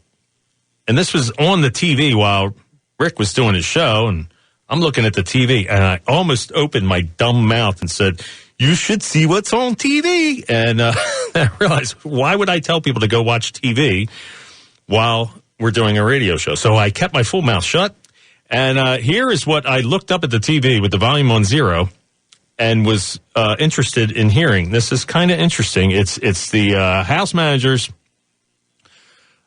edited version, and then his attorney, David Schoen, and I guess, his staff came up with comparisons to what really happened. So they had one side edited, they had the other side reality. So I'm going to play that for you. And you're welcome to call in with anything you want. We talked about a lot of different topics today. We talked about the guy getting pulled over in Delaware for having marijuana in his car, and then you can read Delaware State Online or whatever it's called. I read a whole article just came out on legalization of marijuana. So can you imagine being the guy that gets pulled over a day before it's legal, and you go to prison like, what are you in for? Well, I had marijuana. Oh, it's legal. Yeah, I got pulled over the day before. Not that that's exactly what happened, but it's close enough. Close enough for rock and roll. All right, here we go. Here's David Schoen on the Senate floor, and he's Donald Trump's attorney. Shifting clips and made it appear the president's words were playing to a crowd when they weren't. Let's take a look. After this, we're going to walk down, and I'll be there with you. We're going to walk he down. Wasn't there. We're going to walk down to the Capitol, but I think right here we're going to walk down to the Capitol. What they're doing now, they're showing. I'm trying to turn the volume up on this computer here. Give me 1 second. Bear with me. There's a way that I asked, the top secret way to turn up the output on this because it's not quite loud enough. I don't need everybody trying to turn up their radios. All right, let me give it a little more gain here. Breaking the third wall. All right, let me back it up a smidge. We'll go back here, like what you've done here. The President Trump's supporter believed that the president wanted armed supporters at the January 6th speech. It's such a long file, it's hard to move it. The cavalry. Let me turn it down because I don't want to play this part because I didn't get that cavalry part. and some religious thing. And then they got the wrong thing up on the screen anyway. So this is during this trial. Evidently, the House managers edited it in a way to make you think that Trump was just, go down there and kill everybody in the Capitol. We're going to get in. It's going to be great. I'll be with you. He did say, I'll be with you, which was a lie. But he did say peacefully, and that part was cut out. So this is attorney David Schoen exposes this. Here it is. Manipulated video, time-shifting clips, and made it appear the president's words were playing to a crowd when they weren't. Let's take a look. After this, we're going to walk down, and I'll be there with you. We're going to walk down. We're going to walk down. Okay, now it says audio and video manipulated on the left with a red circle around it with an exclamation point. Not to be confused with an explanation point, which isn't a thing. And then the reality is coming up here. They edit the part out. Here's what Trump really said. To the Capitol, but I think right here we're going to walk So they manipulated the audio. And what Trump says is this. down to the Capitol, and we're going to cheer on our brave senators and congressmen and women. And we're probably not going to be cheering so much for some of them, because you'll never take back our country with weakness. You have to show strength, and you have to be strong. We have come to demand that Congress do the right thing and only count the electors who have been lawfully slated. Lawfully slated. I know that everyone here will soon be marching over to the Capitol building to peacefully and patriotically make your voices heard. To peacefully and patriotically make your voices heard. I think that piece of tape won it right there for him. But what really won it was bipartisan politics. But I wouldn't have voted for impeachment if I were an elected official. Based on that. He said peacefully, patriotically. And we are going to walk down to the Capitol. They showed you that part. Why are we walking to the Capitol? Well, they cut that off. To cheer on some members of Congress and not others, peacefully and patriotically. The Supreme Court ruled in Brandenburg that there's a very clear standard for incitement. In short, to paraphrase, whether the speech was intended to provoke imminent lawless action, and was it likely to do so. Go to the Capitol and cheer on some members of Congress, but not others. They know it doesn't meet the standard for incitement, so they edited it down. We heard a lot this week about fight like hell, but they cut off the video before they showed you the president's optimism. The reason I do that, it's only an impression that me and probably a handful of other people get if they're listening right now. I used to work with another, the guy that owned the radio station. And a girl went on one day. I wasn't in the studio that day. It was before I started working there, but I was recording the show because I used to call into the show. And I wanted to hear what I would sound like when I was calling in. See if I sound like an idiot on the phone. So I would record the show and then go to work. So I'd be driving around listening to the show and inside people's homes installing kitchen countertops. And we couldn't really listen to it inside the house unless nobody was home. Then we could crank it up in the house, this local show from Westchester. And so he has this was right around the time when Kobe Bryant was accused of raping a girl. So he asked an intern what her opinion was on it. And she goes, well, I think it's rape. When the girl says no, and the guy says blank you, and does it anyway. She didn't say blank you. She said the granddaddy of all words. I didn't hear it live. My friend goes, dude, she just said the F word on the air. And I went, no way, you're kidding me. He goes, no, I swear. She did. I go, no, she used the initial, right? She just said the letter F. She didn't say the word. She works in radio, sort of. She's an intern. He goes, no, she said it. So I went, okay. So I wrote down the time. I went home that night, and I played the tape, And I listened to it, and sure enough, she blatantly just said the F word right over the air. And I guess they weren't running the delay because it confused them. The delay confuses us, so let's not use it. So, I don't understand. I'm talking, but it's coming out of the radio 8 seconds later. I don't understand that concept. Well, turn the radio off. So I listened to it. I go, oh, my God. And his response was, watch your language. So here we go. All right, back to the thing. And the reason I said watch your language is because he said we're going to fight like hell. Optimistic, patriotic words that followed immediately after. We fight like hell, and if you don't fight like hell, you're not going to have a country anymore. Our exciting adventure. Now they cut the video. On the left side of the screen, they show basically the symbol of stop on a CD player or a MP3 player, cassette deck, or whatever. The universal symbol for stop. A circle with a red circle with a white square, meaning the House managers stop the video. Now you're going to hear reality, which is on the right side of the screen. And boldest endeavors have not yet begun. My fellow Americans, for our movement, for our children, and for our beloved country. And I say this, despite all that's happened, the best is yet to come.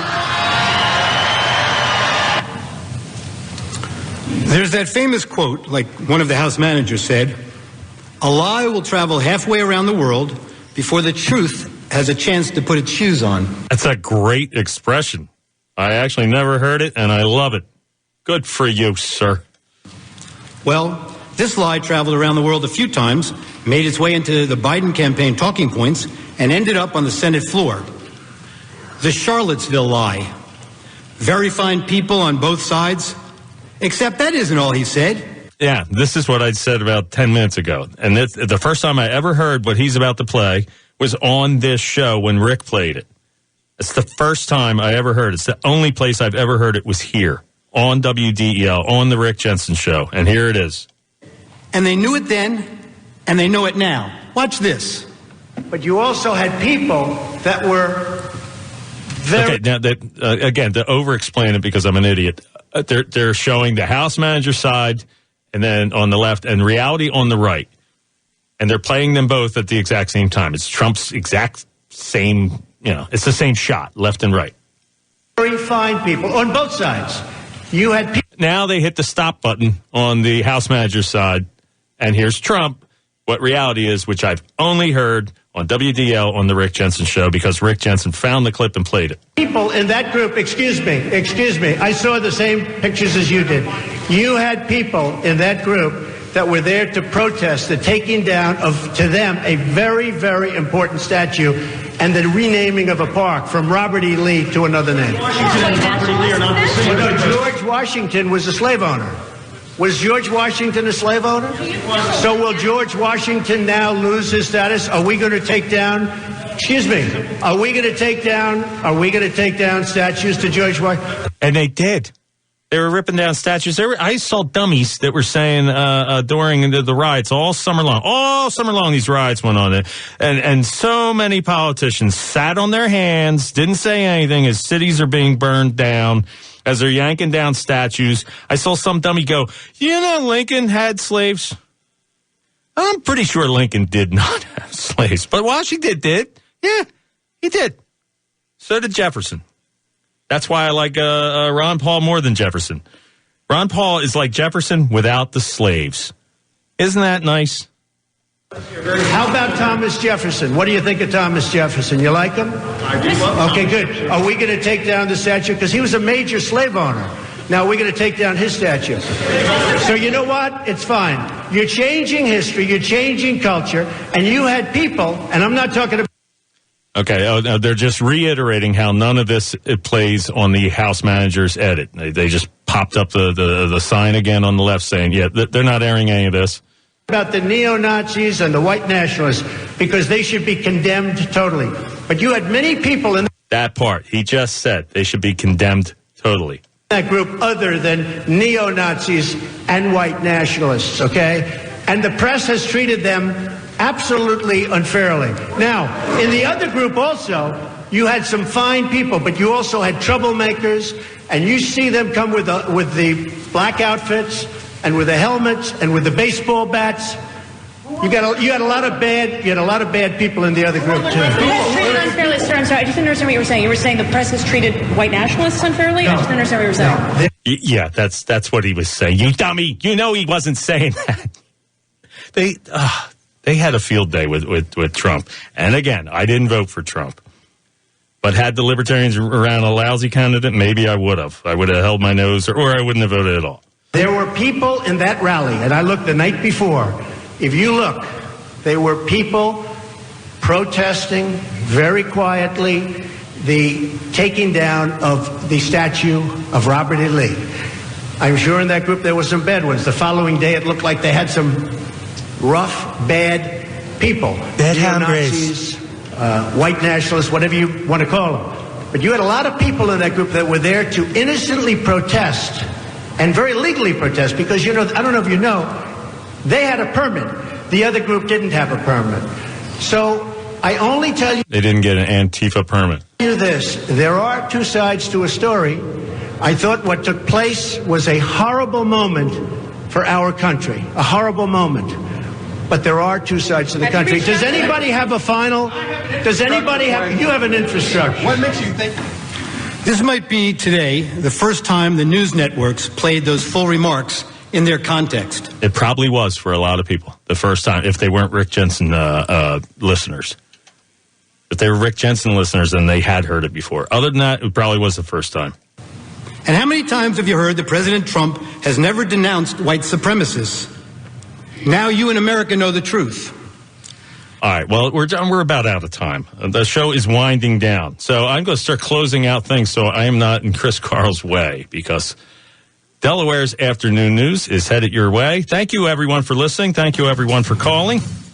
I told you I'd read it like the Academy Awards. Wally, Greg, Don, Diana, Bob, Mitch, Rick, truck driver Michael, and Al. If I forgot anybody, I apologize. Hey, stay tuned.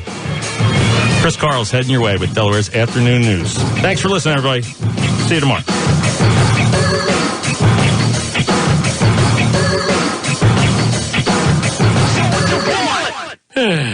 Everything really wrapped up nicely. I'm going to throw you now to Weenie in the Butt in the afternoon.